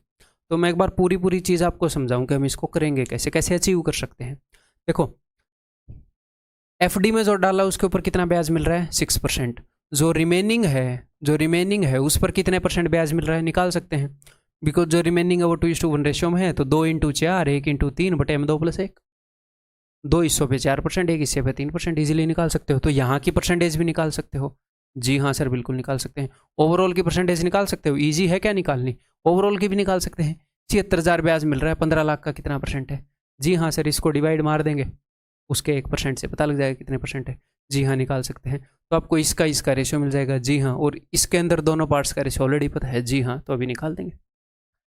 मेरे बताने से पहले ट्राई करो, मेरे बताने से पहले कैसे कर सकते हो बता तो दिया मैंने, ट्राई करो मेरे करने से पहले। देखो तो 2 पार्ट के ऊपर रेट है जी 4%, तो 2 चौके 8, एक पार्ट के ऊपर है 3%, तो 3 2 और 1 3, 11/3%, तो यहाँ पर जो उसको ब्याज मिल रहा है दैट इज 11/3%। ओवरऑल जो उसको ब्याज मिल रहा है वो कितना मिल रहा है अभी देख लेते हैं। उसको 76,000 ब्याज मिला है 15 लाख पर, तो 15 लाख का 1% है 15,000, ठीक है। देखो लाख जो है 100,000 मिलके 1 लाख बनता है, 1 लाख 1% 1,000 है, 100 लाख मिलके 1 करोड़ बनता है। तो कभी भी परसेंटेज निकालना हो 15 लाख का 1% 15,000, 15 करोड़ का 1% 15 लाख, ठीक है। 1% 15,000, तो ये ओवरऑल इतने परसेंट उसको ब्याज मिला है।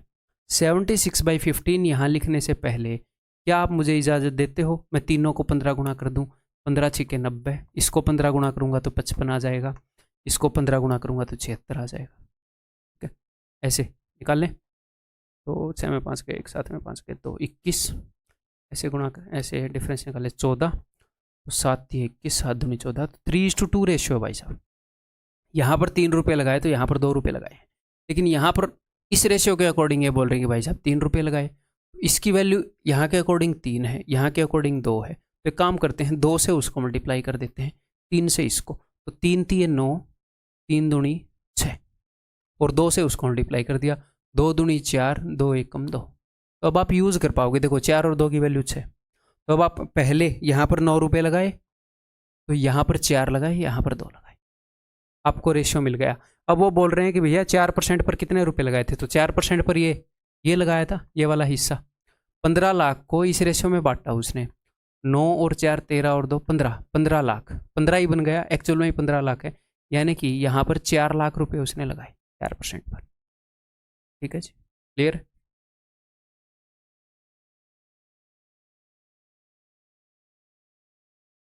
ये बताओ, बढ़िया क्वेश्चन है। A sum of ₹52,000 is invested in 3 schemes of simple interest. The annual interest rates are this and this. Okay. 19,000 were invested in the first scheme and a total interest earned after 5 years is 19,000 first में हो गए, बाकी 2 में मुझे पता लग गया, overall मुझे पता लग गया, इनका रेशियो पता लग जाएगा। How much money was invested in the third scheme, तो थर्ड स्कीम में भी पता लग ही जाएगा। ठीक है जी, तो करेंगे कैसे वो मैं सोच रहा हूँ। चलो डायरेक्टली करना स्टार्ट करते हैं। मतलब कि 2 ऑप्शन है हमारे पास, कन्वेंशनल मेथड से चलते रहें या शिफ्टिंग वाले से करें, वो वैल्यू पर डिपेंड करता है, तो देखते हैं करके। तो टोटल 52,000 रुपये लगाए हैं उसने 3 स्कीम्स के अंदर, एक पर उसको 8% मिल रहा है, एक पर 15%, एक पर उसको 11%। तो उसने क्या बताया है, 19,000 रुपये इन्वेस्ट किए हैं फर्स्ट पे, तो यानी कि 8% वाली स्कीम में उसने 19,000 रुपये इन्वेस्ट कर दिए। तो आपको ये पता है कि 15% और 11% इन दोनों स्कीम्स में मिलाकर कितने इन्वेस्ट किया आपको पता है, अलग अलग नहीं पता, मिलाकर पता है, क्योंकि आपको टोटल रुपए पता है 52,000। 52 में से 19 घटाना जरा।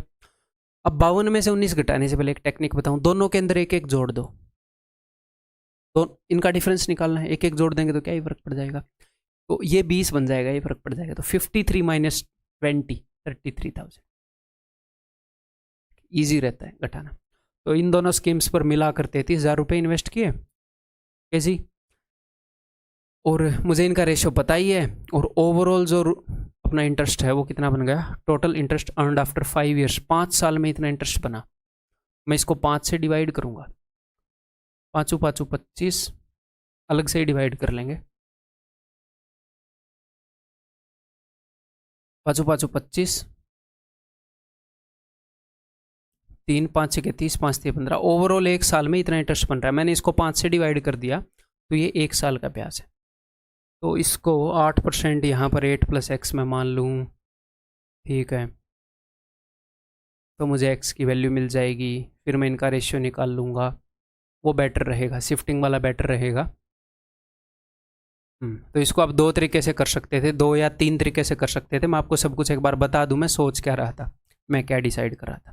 देखो यहाँ पर 8% ब्याज मिल रहा है, यहाँ पर मुझे पता नहीं कितने परसेंट मिल रहा है, मुझे वही निकालना है कि यहाँ पर कितने परसेंट मिल रहा है। ठीक है, तो ओवरऑल मुझे कितने परसेंट ब्याज मिल रहा है मैं वो निकाल सकता हूँ। एक तो 5630 is what percent of that value, because मुझे इनका रेशियो पता है, तो मैं वेटेड एवरेज लगा सकता हूँ कि नहीं लगा सकता हूँ। मान लो यहाँ पर मुझे कुछ भी 10% आ गया सपोज, तो मैं क्या कर सकता हूँ, ऐसे एलिगेशन लगा सकता हूँ। मुझे इन दोनों का रेशियो पता है 19:33, कि यहाँ का जो गैप है अगर वो 33 यूनिट है तो यहाँ का गैप 19 यूनिट है, और मुझे ये पता लग जाएगा। जस्ट एग्जाम्पल लेके बता रहा हूँ, तो ये एक मेथड हम कर सकते हैं। ठीक है, मैं वेटेड एवरेज लगा सकता हूँ कि नहीं लगा सकता हूँ, बिल्कुल लगा सकता हूँ। देखो 19 हिस्सों पर मुझे ब्याज मिला 8%, 19 × 8 प्लस यहाँ पर मुझे ब्याज मिला x%, तो 33 × x। ध्यान से मेरी बात को सुनते रहो बस। 19 और 33, 52 हिस्सों पर मुझे ब्याज मिला, ये कितने परसेंट है वो मैं लिख दूंगा, वो मैं निकाल सकता हूँ। उसका वैल्यूज़ पर डिपेंड करता है, मैं आपका दिमाग को चलवा रहा हूँ बस। x की वैल्यू मिल जाएगी। सपोज x की वैल्यू 12 आ गई, तो आप इन दोनों का रेशियो निकाल लोगे। इन दोनों का रेशियो मिलते ही 33,000 को उस रेशियो में तोड़ के उत्तर बता दोगे। ठीक है जी, हाँ जी सर ऐसे हो सकता है। तीसरी जो मैं चीज़ सोच रहा था, वैल्यू पर क्या डिपेंड करती है, मैं ये सोच रहा था कि शिफ्टिंग से कर लें इसको। मतलब हम इसको ऐसे कर लें जैसे हम करते थे कि यहाँ पर 8% ब्याज मिल रहा है, यहाँ पर 11% और 15%, तो 11% से ज़्यादा रेट रहेगी, 15% से कम, ये तो श्योर है। तो मैंने इसको मान लिया कि 8 + x% यहाँ पर रेट है। मुझे पता नहीं x की वैल्यू क्या है, बट 8 + x% यहाँ पर रेट।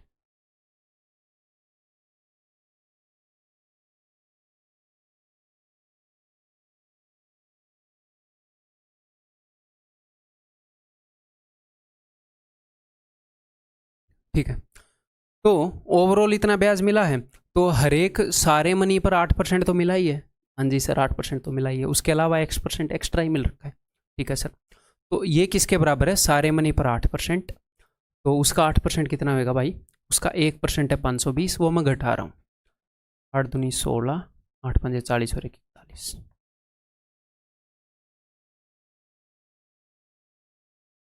1470। ये क्या है? This is X% of what? X% of 33,000। तो 33,000 का X%, 33,000 का 1% कितना है? 330। 330 इंटू एक्स है ये, तो एक्स की वैल्यू मिल जाएगी आपको। ठीक है, एक्स की वैल्यू मिलते ही फिर कुछ बचेगा ही नहीं इक्वेशन के अंदर। 11 से कट रहा है क्या ये? नहीं कट रहा, 3 से तो कट ही रहा है। 3 से 11 पर 3 सौ के 12, 3 ने में 27, 49/11। तो यहाँ पर x की वैल्यू है 49/11। ओके, तो दैट इज इक्वल टू 11 चौके 44, 4 5/11। ठीक है, तो 8 और 4 12, 12 5/11%, 12 5/11% दर है यहाँ पर ब्याज की। तो 11 से इसका गैप देखूँ, 11 से अगर मैं इसका गैप देखूँगा तो 15/11, और 15 से इसका गैप देखूँगा, 15 में से 13 घटाऊँगा 26/11। ठीक है, अब तो सब कुछ आया पड़ा है जी।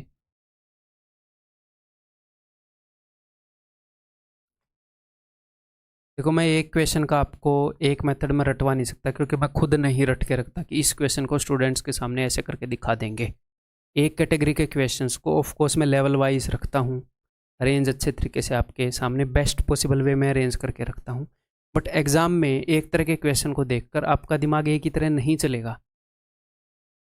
जो बिल्कुल ही रिपीटेटिव क्वेश्चन है उनको देखकर तो चलेगा ही, इसीलिए आपके दिमाग को जब एग्जाम के अंदर 2-3 तरह के कंसेप्ट को मिक्स कर दिया गया है तो क्या होएगा, तो एक फिक्स तरीके से नहीं चलेगा आपका दिमाग, और एक क्वेश्चन को सोल्व करने का एक तरीका भी नहीं होता। तो इसीलिए मैं आपको हर एक तरह का तरीका यहाँ पर बता रहा हूँ, आपके दिमाग को चलवा रहा हूँ। तो ध्यान से समझने की कोशिश करते रहो। ठीक है, मेहनत बेस्ट कंटेंट देने की मैं कर रहा हूँ, आप उसको सीखने की मेहनत करते रहो बस। ठीक है, तो 11 कम 11 और 5 16/11, 11 दूनी 22 और 6 28/11, 11 से 11 कट गया, 4 चौके 16, 4 7 28, 7 और 4 11, 11 यूनिट को रिप्रेजेंट कर रहा है 33,000, 11 का 3 गुना। अब उसने क्या पूछा है? उसने पूछा how much money was invested in third scheme. Third scheme बोले तो इसके अंदर 7 और 4 11 का 3 गुना, तो 7 का 3 गुना 21,000। That is option D. ठीक, क्लियर है जी? ये बताओ, shopkeeper mark the price of an article as 150% of cost price. तो कॉस्ट प्राइस से 150% ऊपर मार्क नहीं किया, 150% मार्क किया, तो मार्कअप कितना हो गया? 50%। ठीक है जी, मार्कअप 50% हो गया, 50% ऊपर मार्क कर दिया उसने। Scheme A, he has 2 scheme. Scheme A एक उसके पास है, you can purchase 1 article at a discount of 20%। एक आर्टिकल खरीद लो, डिस्काउंट 20% का मिल जाएगा। स्कीम बी है, 2 आर्टिकल खरीद लो, 30% का डिस्काउंट मिल जाएगा। Okay, he sold 80% off the article under the scheme B. Scheme B के अंदर उसने 80% आर्टिकल बेच दिए, और स्कीम ए के अंदर उसने बाकी के 20% आर्टिकल बेच दिए। यही है ना, रेस्ट अंडर स्कीम ए। तो ओवरऑल प्रॉफिट, तो भैया 20% आर्टिकल इस स्कीम के अंदर बेच दिया, 80% इसके अंदर, तो स्कीम ए में कितना प्रॉफिट है पहले ये देखना पड़ेगा। तो बताओ कितना प्रॉफिट है? 50% मार्कअप है, उसके बाद 20% का डिस्काउंट है, तो बता दो। 50% मार्कअप यानी कि 3/2, 20% का डिस्काउंट यानी कि 4/5, तो 6/5, 20% का प्रॉफिट है, 1/5 प्रॉफिट है। मैं इसको परसेंटेज में लिखूंगा या फ्रैक्शन में, वो डिपेंड करता है अगला किस में आएगा, उस हिसाब से करेंगे। स्कीम बी का प्रॉफिट देख लेते हैं भाई। 50% मार्कअप है यानी कि 3/2, और डिस्काउंट कितने का है? 30% का है। हाँ, अब यहाँ पर कई बच्चों को डाउट होगा, purchase 2 article at a discount of 30% each, तो सर यहाँ पर 60% डिस्काउंट हो गया क्या? नहीं, मैं आपको ये बोलूँ कि आप 1 किलो चीनी ले लो और मैं आप पे 20% डिस्काउंट कर रहा हूँ, तो ठीक है, आप ले जाओगे 80% प्राइस में चीनी। अब मैं बोल रहा हूँ 2 किलो चीनी ले लो, मैं 20% डिस्काउंट कर रहा हूँ, तो फिर भी 20% डिस्काउंट पर ही लेकर जाओगे। ज़्यादा चीनी ले ली बस आपने, डिस्काउंट परसेंटेज है ना, कि मैं 100 की जगह 80 रुपये ले रहा हूँ।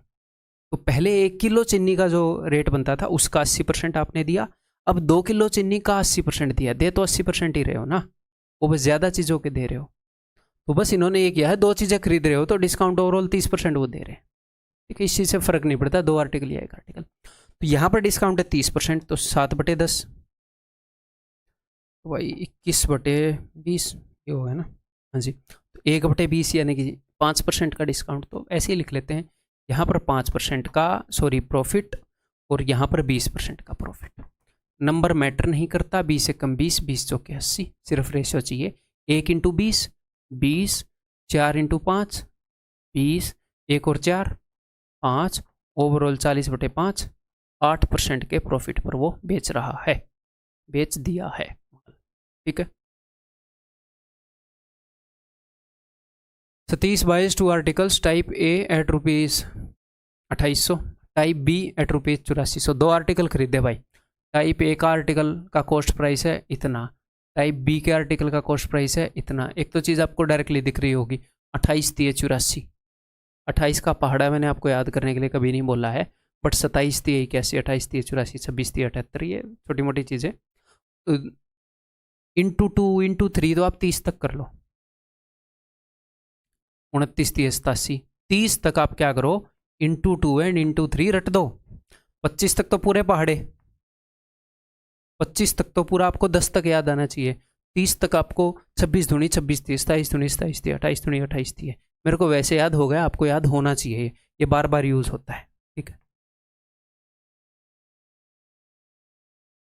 ठीक है जी। He sold type A article at X% प्रॉफिट। टाइप ए आर्टिकल पर उसको X% प्रॉफिट हुआ, और टाइप बी आर्टिकल पर उसने क्या किया, उसने पहले तो मार्कअप मार दिया 2x% का, 2x% above the cost price, फिर x% का डिस्काउंट दे दिया।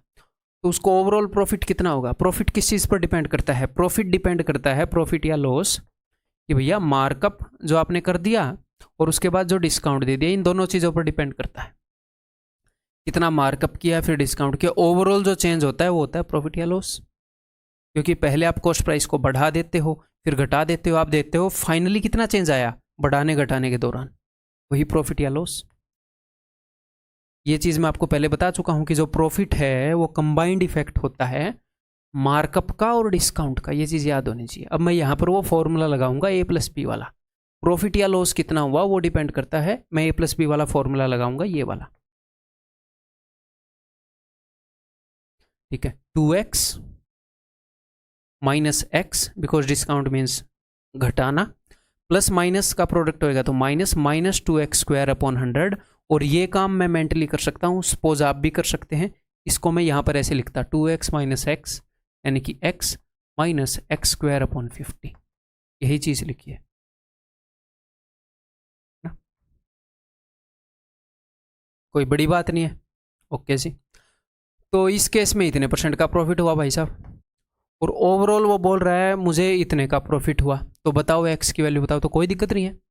इनका रेशियो हमें पता है, 28 से कम 28 थी ये, एक हिस्से पर प्रॉफिट हुआ x%, तो 1 × x, प्लस 3 हिस्सों पर प्रॉफिट हुआ इतना, यानी कि 3x माइनस 3x² 50, 3 से इसको गुणा किया, इक्वल टू 4 हिस्सों पर प्रॉफिट हुआ उतना, तो 4 × x - 6, यानी कि 4x - 24।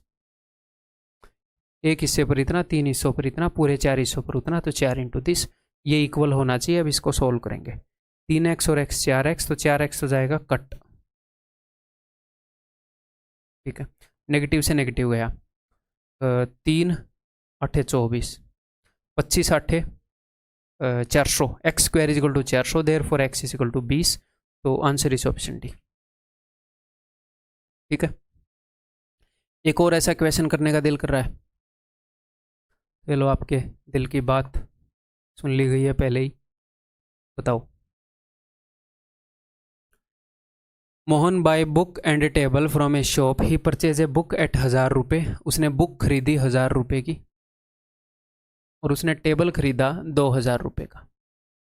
ठीक, he sold a book at X% profit, book पर उसको फ़ायदा हुआ X% का। और लास्ट क्वेश्चन की तरह उसने पहले 2x% मार्कअप किया, फिर उसके बाद x% डिस्काउंट दिया, तो वही फॉर्मूला लगाएंगे, 2x - x, यानी कि x minus 2x × x/100, x² 100, sorry 2x² 100, यानी कि x² 50, यहाँ पर उसको इतने % का फ़ायदा हुआ, ओवरऑल उसको फ़ायदा हो रखा भाई साहब इतने का। तो एक्स की वैल्यू बता, तो कोई दिक्कत ही नहीं है।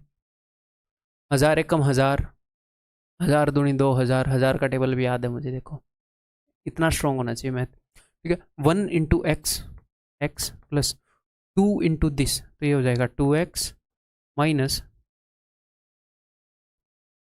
2x स्क्वायर अपॉन 50, यानी कि x स्क्वायर अपॉन 25, ठीक है, इस इक्वल टू 3 हिस्सों पर उतना प्रॉफिट, 3x। अगर मैं 3 से इसको गुणा करूँ तो एक्चुअल में है क्या, ये है 5 प्लस 1/3, इसके सामने ऐसे नेगेटिव लिखा हुआ है, तो 3 5 15 और 3 इंटू 1/3 1, तो 15 और 1 16 है गए, है ना, -16, ठीक है। अब फिर से 3x कट गया, ठीक है, नेगेटिव से नेगेटिव गया, 25 यहाँ पर जाएगा, x square is equal to 25 into 16, तो x is equal to square root of 25 into 16, 25 का स्क्वायर रूट 5, 16 का स्क्वायर रूट 4, तो एक्स इजिकल टू 20। ये तो बिल्कुल ही पहले जैसा क्वेश्चन निकला, उत्तर भी सेम निकला। देखो आपकी दिल की बात को कितने अच्छे से सुन पा रहा हूँ मैं, ये बताओ। जस्ट प्रैक्टिस के लिए लास्ट के क्वेश्चन आपने देखे होंगे, बीच में बढ़िया बढ़िया क्वेश्चन करा के, ये मॉडरेट से क्वेश्चन या इजी क्वेश्चन, जस्ट प्रैक्टिस के लिए। 2 containers have mixtures of milk and water respectively in the ratios 3:2 and 6:5. In what ratio should the containers be mixed so that the ratio should be this? एक container के अंदर ये ratio है, एक container के अंदर ये रेशियो है, किस रेशियो में मिक्स करूँ कि ये रेशियो आ जाए, बिल्कुल ही बेसिक क्वेश्चन एलिगेशन का।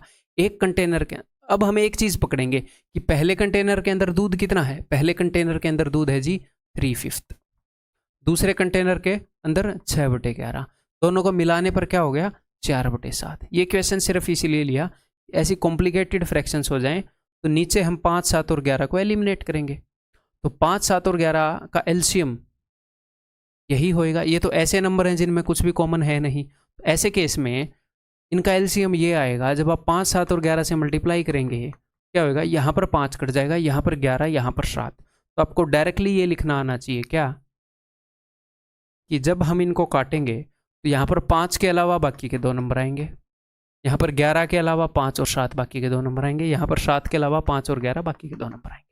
अब इनको सोल्व करते हैं भाई,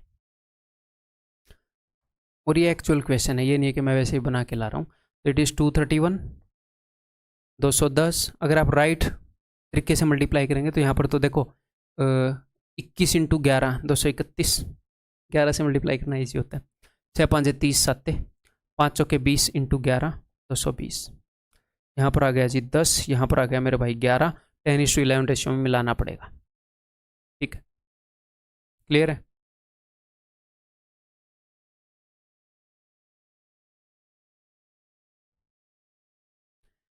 As our earth covered 71, as our earth is covered 71% with water and this percentage for northern hemisphere is 58%, find what percent of the southern hemisphere is not covered with water। ये बहुत ही simple question है, लेकिन इसके अंदर hemisphere को include कर दिया, तो पहली बार अगर आप देखोगे तो थोड़ा सा आपको कॉम्प्लिकेटेड लग सकता है, मैं इसको बिल्कुल ही सिंप्लीफाई करता हूँ आपके लिए। बहुत ही सिंपल सी बात है भाई, क्या सिंपल सी बात है कि हमारी अर्थ जो, अगर मैं आपको ये बोलूँ कि एक मिक्सर है उसके अंदर 30% एल्कोहल है, एक दूसरा मिक्सर है उसके अंदर 50% एल्कोहल है, मैं इनको किस रेशियो में मिलाऊं कि 45% एल्कोहल हो जाए, तो आप बोलोगे भाई 5:15, यानी कि 1:3 रेशियो में मिला दो। एग्जैक्टली सेम काम है, जो फाइनल मिक्सर बना है वो पहले और दूसरे मिक्सर के मिलाने से बना है, सेम ऐसे ही ठीक इसी प्रकार कवि कहना चाह रहा है कि हमारी जो अर्थ है वो बनी है नदर्न हेमिस्फीयर उत्तरी गोलार्ध और सदर्न हेमिस्फीयर दक्षिणी गोलार्ध से। हमारी जो अर्थ है वो ऐसे बनी है, ये उत्तर वाला हेमिस्फीयर है और ये, इन दोनों को ऐड करके हमारी अर्थ बनती है। अगर मैं आपको ये बोल दूं एग्जैक्टली यही क्वेश्चन कि नदर्न हेमिस्फीयर जो है उसके अंदर 30% वो है, क्या बोलते हैं, पानी, 30% हिस्सा पानी से गिरा हुआ है। सदर्न हेमिस्फीयर, अब ये नहीं है, कई बच्चे बोलेंगे कि ये वाला एरिया भी तो है, भाई उसने धरती को काट के ऐसे नहीं बताया है, ठीक है। अगर आपको फील हो रहा है ये वाला एरिया भी है तो आप किराया देकर एक डंडा लेकर आओ, मैं आपको डंडा मार दूंगा, दिमाग के से खोल दूंगा। इतनी बंद हैं तो मैं खुद भी डंडे में इन्वेस्ट नहीं करना चाहूँगा आपको पीटने के लिए, ठीक है। चलो जस्ट जोकिंग, मतलब कि इसको इग्नोर करें, धरती को काट कर थोड़ी बोलेगा। तो देखो नदर्न हेमिस्फीयर के अंदर 30% हिस्सा पानी से घिरा हुआ है, और यहाँ पर मान लो कुछ भी, अब यहाँ का तो वो क्या बताएगा, चलो मैं यहीं का बता देता हूँ। यहाँ पर 40% हिस्सा पानी से घिरा हुआ है, तो पूरी धरती पर कितने % हिस्सा पानी से घिरा हुआ होगा?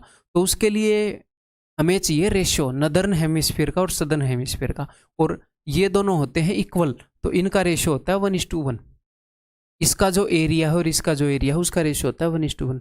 बिकॉज बिल्कुल सेम रेशियो है, तो इसलिए इनके एग्जैक्टली बीच में पूरी धरती को अगर मैं देखूंगा तो 35% पानी से घिरी हुई है, तो इनका रेशियो 1:1 आपको बाय डिफॉल्ट मानना होता है, दिया नहीं होता, क्योंकि ये दोनों बराबर हैं, ठीक है। बस यही है इस क्वेश्चन में और कुछ नहीं है। देखो our earth is covered with 71% water. Earth बनी कैसे? अर्थ बनी है northern hemisphere plus southern hemisphere is equal to earth. ये दोनों 1:1 रेशियो में है। ये एक हिस्सा यूनिट है, ये 1 यूनिट है, तो ये 2 यूनिट है अर्थ, ठीक है। इसने क्या बताया कि पूरी अर्थ पर परसेंटेज है 71%।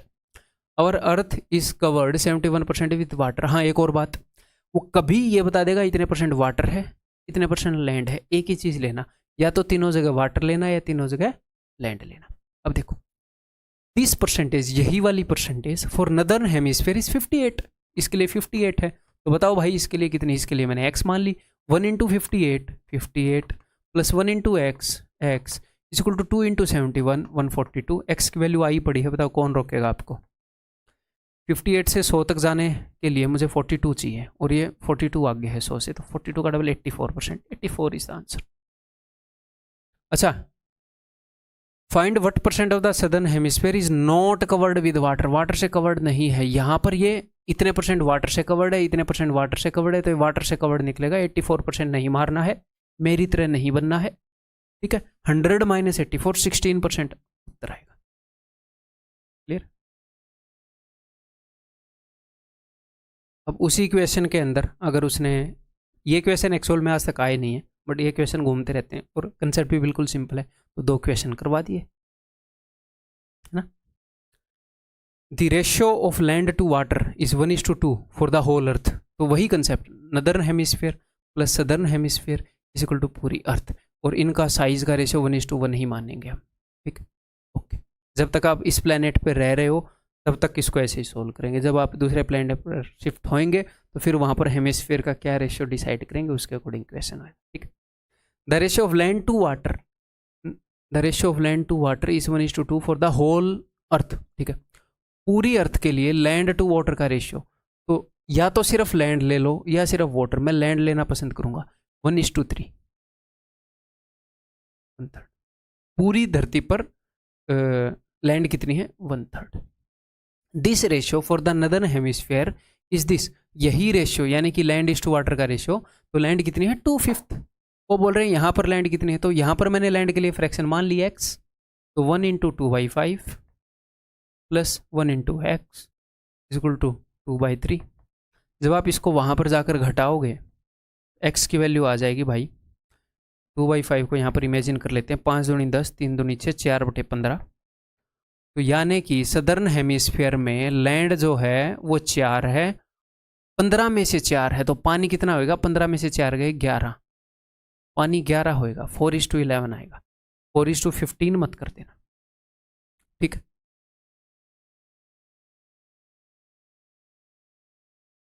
ये बताओ, कुलभूषण स्टार्टेड ए juice syrup plus water counter, juice counter start किया और जूस उन्होंने बता दिया है कैसे बन रहा है, सिरप और वाटर, ठीक। Initially he had 140 litres of juice which has 40% water in it, okay. He sold 30 litres of the juice, 30 litre juice उसने बेच दिया, ठीक है। 140 लीटर में से अगर उसने 30 लीटर बेच दिया तो बचा कितना? 110 लीटर। तो उसके पास फिलहाल 110 लीटर जूस पड़ा है, जिसके अंदर पानी कितना है? 40%। ध्यान रहे मैंने यहाँ पर पानी लिखा है, okay. Then he added equal amounts of syrup and water. तो यहाँ पर उसने कुछ ऐड किया है, क्या ऐड किया है? सिरप और वाटर, इनका मिक्सर, इक्वल अमाउंट, जितना सिरप उतना ही वाटर। तो यहाँ पर वाटर कितना है? 50%, जो भी उसने चीज़ ऐड किया है। 110 लीटर मिक्सर पड़ा था, 40% वाटर था, फिर उस एक और मिक्सर वो लेकर आया, इक्वल अमाउंट सिरप और इक्वल अमाउंट वाटर ऐड किया, मतलब जो उसने ऐड किया उसमें 50% वाटर है, दोनों जगह वाटर लिखा है, तीसरी जगह भी वाटर लिखूंगा। देन ही एडिड, ठीक है। Now the ratio water to syrup, water to syrup का रेशियो ऐसा करने से बन गया है भाई साहब 3:4। तो वाटर कितना है 3/7। What is the quantity of water added, तो यहाँ पर जो वाटर ऐड किया उसकी क्वांटिटी क्या है, इजीली बता देंगे। 40% की वैल्यू है 2/5, 50% की वैल्यू है 1:2, फ्रैक्शन में लिख रहे हैं तो 7, 5 और 2 इन सब से मल्टीप्लाई करूंगा तो यहाँ पर क्या आएगा, बिकॉज इनका एलसीएम क्या है, ये इनमें कुछ भी कॉमन नहीं है, तो 5 यहाँ पर आएगा, 7 और 2 बचेंगे, 14 दूनी 28 आएगा, ठीक है। यहाँ पर 5 और 7 बचेंगे 35, यहाँ पर मेरे भाई 5 और 2 30, ठीक है। 35 और 30 में 5 का फ़र्क, 28 और 30 में 2 का फ़र्क। अगर 110 लीटर रिप्रेजेंट करता है 5 यूनिट को, तो 2 लीटर किसको रिप्रेजेंट, 2 यूनिट की वैल्यू क्या होगी, 5 यूनिट की वैल्यू 110, 5 का 22 गुना, 2 का 22 गुना, 44 लीटर। तो जो भी चीज़ उसने यहाँ पर ऐड की थी उसकी वैल्यू है 44 लीटर। अब 44 मत उत्तर मार देना, उसने ये नहीं पूछा कि उसने टोटल ऐड कितना किया सिरप और वाटर, उसने पूछा उसने पानी कितना मिलाया था। उसने इक्वल क्वांटिटी सिरप और वाटर की ऐड करी थी, तो ये जो 44 लीटर ऐड किया इसमें 22 लीटर सिरप था, 22 लीटर पानी था, तो जो उसने पानी मिलाया था वो 22 लीटर था, ठीक, क्लियर है। कहीं आप खुश हो रहे हो 44 लीटर मार के, वैसा ही क्वेश्चन है यार, मैं पानी पीता हूँ शायद वैसा ही हो question.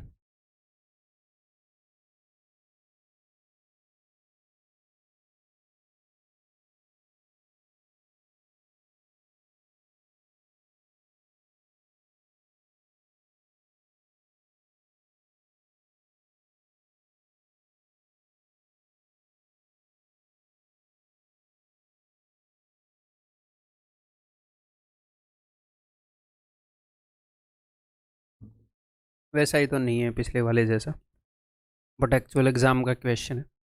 A large container has 50 litre mixer, और मैं यहाँ पर बहुत ही अच्छे से सजा कर लिखता हूँ आपको समझाने के लिए, उतना ज़्यादा सजा के लिखने की ज़रूरत नहीं है, डायरेक्टली मैं वहाँ से पिक कर पा रहा हूँ। 50 लीटर में ये रेशो है, 60 लीटर में ये रेशो है, 5 इंटू 10, 6 इंटू 10, बराबर वैसे ही करते हैं। चलो फिर ठीक है, 50 लीटर मिक्सर है जिसके अंदर रेशो ये है जूस और वाटर का, और इसको ध्यान रखना कभी कभी अगले वाले के अंदर वाटर और जूस का रेशियो कर देता है। छोटी मोटी बातें हैं, छोटी मगर मोटी बातें हैं ये, ठीक है। 60 litre juice to this a 60 litre juice and water mixer is added, such that juice is to water ratio is this, ठीक है। तो 50 लीटर, तो हमें तो सिर्फ रेशियो चाहिए ना भाई, 50 और 60 का, 5 और 6, तो 5 हिस्से हैं जिनके अंदर वाटर कितना है, 5 हिस्सों के अंदर, या फिर 11 में से 5, 5/11 मिक्सर, टोटल 5 और 6 11 बनेगा। तो 5/11 जो मिक्सर है उसके अंदर मैं सिर्फ जूस ले लेता हूँ, मैं यहाँ पर जूस नहीं लूँगा क्योंकि आगे उसने ये बोला है कि उसने अगली स्टेटमेंट भी देखो, ये भी मैं आपको समझा देता हूँ। पानी पी रहा था तो मैं साथ के साथ पढ़ रहा था। After this 11 litre of solution is replaced with pure juice, इसके बाद 11 लीटर सोल्यूशन को प्योर जूस से रिप्लेस किया है। जैसे हम पानी से रिप्लेस करते थे तो दूध कम हो जाता था, अब हम जूस से रिप्लेस कर रहे हैं तो पानी कम हो जाएगा। तो मैं पानी के बारे में मैं निकाल लूँगा, हालांकि आप जूस के बारे में निकाल लेते तो बाद में पानी का निकल जाता, लेकिन मैं डायरेक्टली पानी का निकाल रहा हूँ। तो इसके अंदर पानी कितना है, जूस एंड वाटर, वाटर को रिप्रेजेंट करती है सेकंड वैल्यू 2/5, 5/11 में 2/5 पानी है, और 6/11 के अंदर पानी कितना है भाई, 1/3 पानी है। 2/11, 2/11, ठीक है, 4/11, तो पानी जो है वो 4/11 है। पूरे जूस के अंदर 4/11 पानी है। तो इन दोनों को मिलाकर जो मिक्सर बना उसके अंदर, तो 50 लीटर और 60 लीटर 110 लीटर बनेगा। 110 लीटर के अंदर 40 लीटर पानी है, 11 कट गया 40 लीटर। अब इसने ये बताया है कि पूरा मिक्सर निकाला और उसको जूस से रिप्लेस कर दिया। तो आप जूस से रिप्लेस कर रहे हो तो जो दूसरी चीज़ है वो उसी कंसेप्ट के हिसाब से घटेगी जो मैंने आपको बताया था, ठीक है। तो उसने 11 लीटर निकाला, उसने पूरा मिक्सर कितना निकाला, 11 लीटर, कितने में से, 110 में से, तो उसने 1/10 निकाल लिया। तो अगर आप 1/10 मिक्सर निकाल रहे हो तो जूस भी 1/10 हो जाएगा, पानी भी 1/10 हो जाएगा। सॉरी, अगर आप 1/10 निकाल रहे हो तो जूस भी 1/10 निकल जाएगा, पानी भी 1/10 निकल जाएगा, दोनों 9/10 बच जाएंगे। लेकिन बाद में आपने जूस डाल दिया तो पानी तो 9/10 ही रह गया, जूस तो आपने रिप्लेस कर दिया, तो पानी पहले से 9/10 हो जाएगा। वही कंसेप्ट यूज किया भाई। 36। अच्छा, मैंने ये ध्यान नहीं दिया कि इसने रेशियो पूछा है, पर चलो रेशियो पूछा है तो अभी 36 लीटर पानी, इसने क्या पूछा है, rate of water to juice. तो 36 लीटर पानी है और टोटल मिक्सर 160 110 है, 110 में 36 गया 74, 18:37। Option D. इसको दूसरे तरीके से भी कर सकते थे, एग्जैक्टली कितना है वो निकालने की ज़रूरत नहीं थी, अगर मैं क्वेश्चन पढ़ लेता तो यहीं पर हो जाता क्वेश्चन हल। तो पानी कितना है भाई, पानी है 4/11। ओके, पानी की ये कंसंट्रेशन है, इतना है पानी।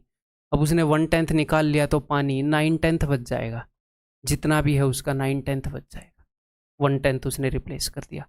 तो ये आ जाएगा 2 दूनी 4, 2 5 10, 18/55 पानी है। 55 में से 18 पानी है। अगर पानी इतना है तो जूस कितना हो जाएगा भाई, 55 - 18 यानी कि 37, 18:37। ठीक,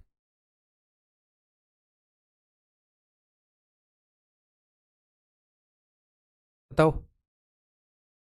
the cost price of 16 apple is equal to the selling price of 10 apple. 16 apple का जो कॉस्ट प्राइस है यानी कि 16 का सीपी, 16 का सीपी इज इक्वल टू 10 का एसपी। तो SP by CP is equal to 16/10। तो फ़ायदा कितना हो रहा है, 6 का हो रहा है 10 पर, यानी कि एप्पल बेचने पर 60% फ़ायदा।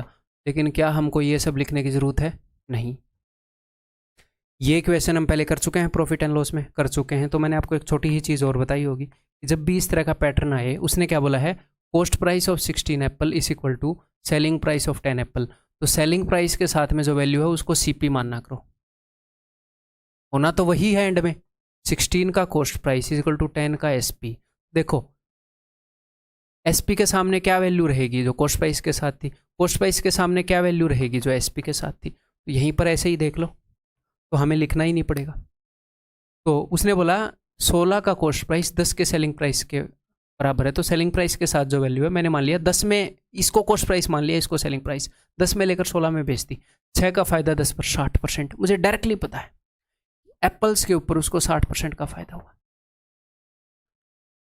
The cost price of 12 oranges is equal to selling price of 16। तो सेलिंग प्राइस ये मैंने कॉस्ट प्राइस मान लिया, बिकॉज सेलिंग प्राइस के साथ में ये एसपी मान लिया। 16 में लेकर 12 में बेचा, 4 का नुकसान 16 पर, 25 का नुकसान ऑरेंज पर। ये बात समझ रहे हो, नहीं समझ रहे तो प्रॉफिट एंड लॉस किया हुआ होना चाहिए आपका पहले। And the cost price of 6 mangoes, cost price of 6 is equal to selling price of 4, इसको मैंने सीपी मान लिया। 4 की लेकर 6 में बेच दी, 2 का फायदा 4 पर 50%, मैंगोज पर फायदा हो गया 50%। जी, if the ratio of the cost price of 1 apple 1 orange and 1 mango, तो जो कॉस्ट प्राइस है एप्पल ऑरेंज और मैंगो का, उनका ये रेशियो है। ठीक है, जो प्रॉफिट होता है वो किस चीज़ पर होता है, वो प्रॉफिट होता है कि टोटल कितने रुपए खर्चे गए, टोटल क्या कॉस्ट प्राइस है। वो किस पर डिपेंड करता है कि उस चीज़ का रेट क्या था और वो चीज़ कितनी खरीदी। ये चीज़ हम पहले कर चुके हैं। तो एप्पल उसने कितना खरीदा, एक एप्पल का रेट क्या है, एक रुपये का मान लो एक एप्पल, तो 1 × 1, यहाँ पर 1 रुपये इन्वेस्ट हुए। इनकी इन्वेस्टमेंट का रेशियो निकाल रहा हूँ। एक ये जो भी है ऑरेंज का रेट है 1 और 2 ऑरेंज लाया, 2 एकम 2। मैंगो का रेट भी 2 है और 2 मैंगो लाया, 2 दूनी 4, यहाँ पर खर्चा हुआ 4। अब आप निकाल लोगे, इतने पर इतने का फायदा, इतने पर इतने का नुकसान, इतने पर इतने का फायदा। 1 × 60 60, 2 × 25 50, 4 × 50 200। मैं ये स्पीड में कर रहा हूँ, क्यों कर रहा हूँ, बिकॉज ये प्रैक्टिस के लिए क्वेश्चन इन्वॉल्व किए हैं, यहाँ पर मैं कुछ नया नहीं बता रहा आपको, है ना। 4 और 2 6 और 1 7, तो 60 में से 50 गए 10, 210, 210/7 यानी कि 30% is the answer. Option B. बताओ भाई। Anil buys 12 toys and labels each with the same selling price. हर एक के ऊपर सेम सेलिंग प्राइस लिख देता है, कुछ मार्कअप कर देता है वो, ठीक है। He sells 8 toys initially at 20% discount. 12 toy खरीद के उनके ऊपर कुछ रेट लिख दिया, ठीक है भाई। 8 टॉय के ऊपर उसने 20% का डिस्काउंट दे दिया, बाकी के 4 टॉय के साथ उसने क्या किया, then he sells remaining 4 toys at an additional 25% discount. पहले उसने 20% डिस्काउंट दिया था, बाकी के 4 टॉय जब बेचे तो और डिस्काउंट दिया उसने। अच्छा, तो पहले जो डिस्काउंट दिया था वो 20% का था, पहले ही रेट 4/5 कर रखा है 20% डिस्काउंट देके, 25% का और डिस्काउंट दे दिया, फिर रेट को 3/4 कर दिया, यानी कि ओवरऑल उसने रेट को 3/5 कर दिया, यानी कि 2 का डिस्काउंट दे रहा है 5 पर, यानी कि 40% का डिस्काउंट दे रहा है। तो यहाँ पर उसने 40% का डिस्काउंट दिया। ओवरऑल उसने कितने का डिस्काउंट दिया ये हमें पता चल जाएगा। जी हाँ बिल्कुल, एक चीज़ पर 40% का डिस्काउंट, 2 चीज़ों पर 20% का, तो 2 × 20 40, 1 × 40 40 डिवाइडेड बाई 2 और 1 3, 80/3% का डिस्काउंट दे के बैठा है। ओवरऑल जो उसने डिस्काउंट दिया है उसकी ये परसेंटेज है, ठीक।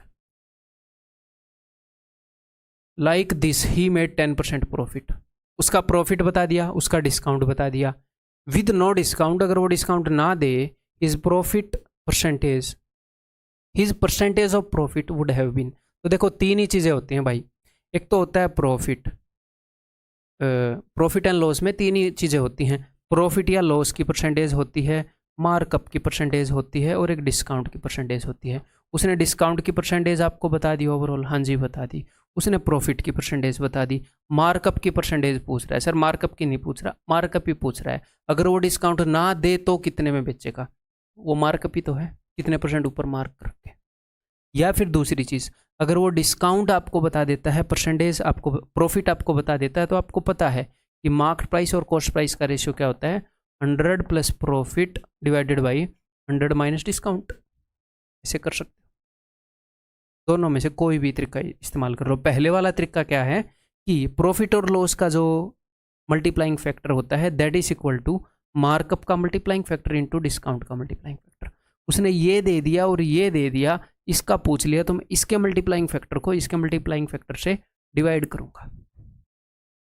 ठीक, मैं आपको बहुत ही ज़्यादा, मतलब मैं ये तो अज्यूम कर सकता हूँ ना, आप पहले प्रॉफिट एंड लॉस देख कर यहाँ पर आ रहे हो, ऐसे एकदम से कोर्स के बीच में कहीं पर भी एंट्री नहीं ले सकते। ठीक है, ऐसे कोई भी चैप्टर बीच में देखना स्टार्ट कर दिया, ऐसे तो फिर हर चैप्टर में सारे चैप्टर पढ़ाने पड़ जाएंगे।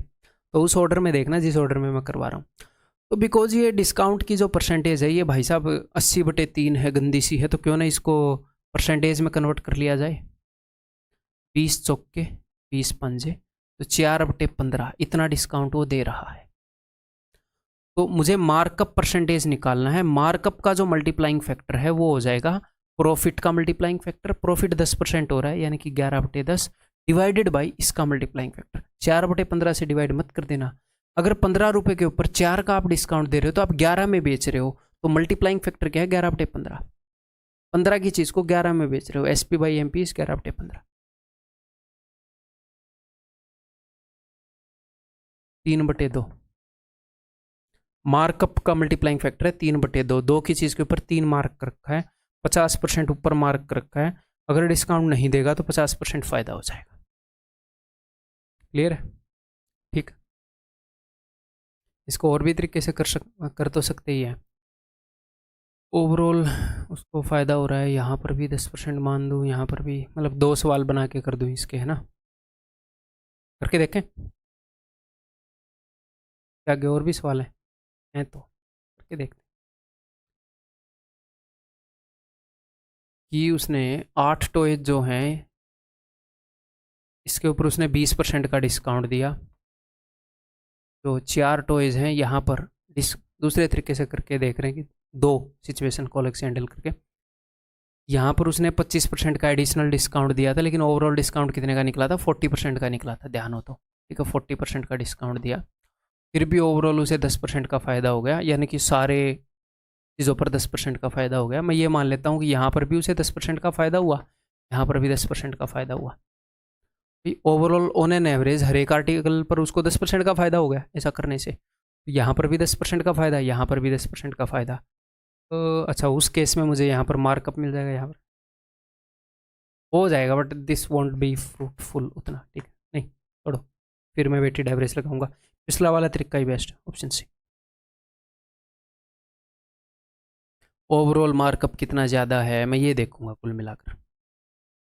मैं बता देता हूँ जो लोग समझना चाह रहे थे, मैं यहाँ पर देखूंगा मार्कअप परसेंटेज आ जाएगा क्योंकि डिस्काउंट और प्रॉफिट का है, यहाँ पर मार्कअप परसेंटेज आ जाएगा।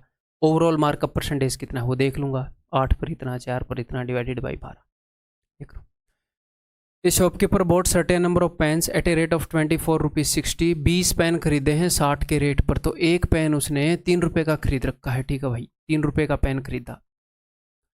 And the same number of pen, उतने ही पेन उसने खरीदे 30 पेन 40 के, तो एक पेन उसने खरीदा 4/3 रुपये का, ठीक है, सेम पेन खरीदे। After that he realized that he had bought only 60% of the required number of pen, कि उसने सिर्फ 60% ही खरीदे हैं, यानी कि उसने 60% पेन ही खरीदे हैं जितने उसे चाहिए थे, और ये दोनों इक्वल नंबर में हैं, ये जितने खरीदे उतने ये खरीदे, यानी कि ये जितने भी उसको चाहिए थे ये उसका 30% है, ये उसका 30% है, उसको 40% और खरीदने हैं, और जो बाकी के 40% उसने खरीद लिए 25 पेन 75 के, यानी कि एक पेन 3 रुपये का, ठीक है जी। He sold the pen 12 for, SP बता दिया, प्रॉफिट और लॉस बताओ, बहुत ही बेसिक क्वेश्चन है, यहाँ से आपको सीपी मिलेगा, एसपी बाई सीपी कर दो, ठीक, ओके जी। हमें सिर्फ रेशियो चाहिए होता है, ठीक है।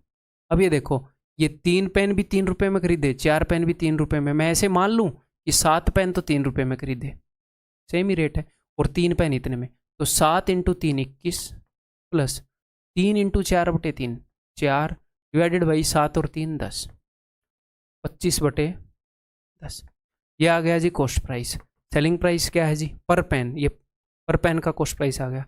He bought the rest at, he sold, selling price है 35/12, 12 पेन 35 के खरीदे, 35/12, कॉस्ट प्राइस है 25/10, एसपी बाई सीपी कर चुके हैं हम, प्रॉफिट या लॉस आ जाएगा। 5 दूनी 10, 5 7 35, 2 छिक्के 12, एक का फायदा 6 पर 16.66 प्रॉफिट परसेंट, ठीक है। That's all. इसी क्लास के साथ, 1.5 घंटे की क्लास के साथ हमारा वेटेड एवरेज एलिगेशन मिक्सर ख़त्म होता है, ठीक। अगले टॉपिक में मिलते हैं। उम्मीद है कि आपको सब कुछ समझ में आ रहा होगा, और उससे ज़्यादा वो तो ठीक है आपको समझ में आ ही रहा होगा, उससे ज़्यादा आपसे ये उम्मीद है कि भाई आप मान रहे होंगे बातों को, मेहनत कर रहे होंगे। मेहनत कभी भी बेकार नहीं जाती, आपको पता है। आप जो मेहनत कर रहे हैं, मान लो आज आप पूरा दिन पढ़े, तो दिन के एंड में क्या आप इंस्पेक्टर बन गए? दिन के एंड में आप चपरासी तक नहीं बने, आपको कोई नौकरी नहीं मिली। आपकी मेहनत इकट्ठी हो रही है, आप एकदम से ही बढ़िया पोस्ट पे लग जाओगे। आपकी मेहनत क्या हो रही है? इकट्ठी हो रही है, आप इस मेहनत को स्टोर कर रहे हो। जो इंस्पेक्टर की पोस्ट, ऑडिटर की पोस्ट, या कोई भी पोस्ट आपको गवर्नमेंट में जो मिलेगी, वो कुछ ऐसी है, उसको ऐसे मानो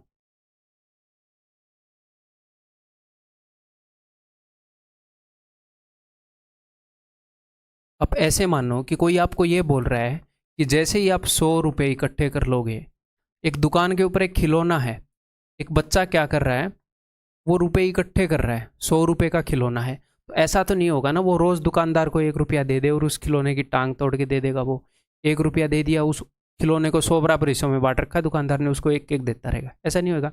बच्चे को 100 रुपये इकट्ठे करने पड़ेंगे, आप बोलेंगे जी हाँ। तो यही आपका मामला है कि कुछ एफर्ट्स, कुछ मेहनत इकट्ठी होते ही आपको गवर्नमेंट जॉब मिल जाएगी। तो ये नहीं है कि आज पढ़ाई की तो थोड़ी सी गवर्नमेंट जॉब मिल गई, अगले दिन पढ़ाई की थोड़ी सी गवर्नमेंट जॉब मिल गई, नहीं।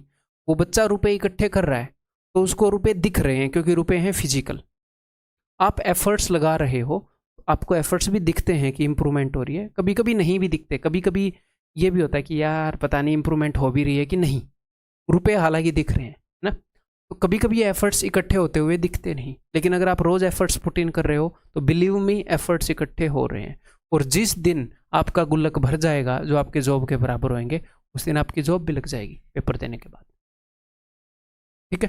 तो कभी भी ये मत सोचो कि एफर्ट्स वेस्ट तो नहीं जा रहे हैं, एफर्ट वेस्ट नहीं जाते, लगते हैं। अगर उसके पास 90 रुपये हो गए तो सर वो खिलौना तो नहीं खरीद पाएगा, तो कोई दिक्कत नहीं है भाई, कोई और चीज़ खरीद लेगा, थोड़ा सा सस्ता खिलौना खरीद लेगा। सीजीएल की जॉब नहीं लगेगी, मतलब इंस्पेक्टर लेवल की नहीं लगेगी, आप उतने एफर्ट्स नहीं इकट्ठे कर पाए। ग्रुप सी लेवल की लग जाएगी, वो भी नहीं लगेगी। CHSL में लग जाएगी, कोई और रेलवे में लग जाएगी, स्टेट एग्जाम में लग जाएगी, फिर वही लगेगी नहीं एफर्ट्स ज़्यादा इकट्ठे करो, कर लो 100 रुपये इकट्ठे, तो वो भी लग जाएगी। ठीक, आपको एफर्ट लगाने आ जाएंगे, तो कभी भी किसी काम पर लगाए हुए एफर्ट वेस्ट नहीं जाते। ठीक है, तो मेहनत करते रहो, आप मेहनत करते रहोगे तो डेफिनेटली रंग लाएगी मेहनत। ठीक है, अगली वीडियो में मिलते हैं।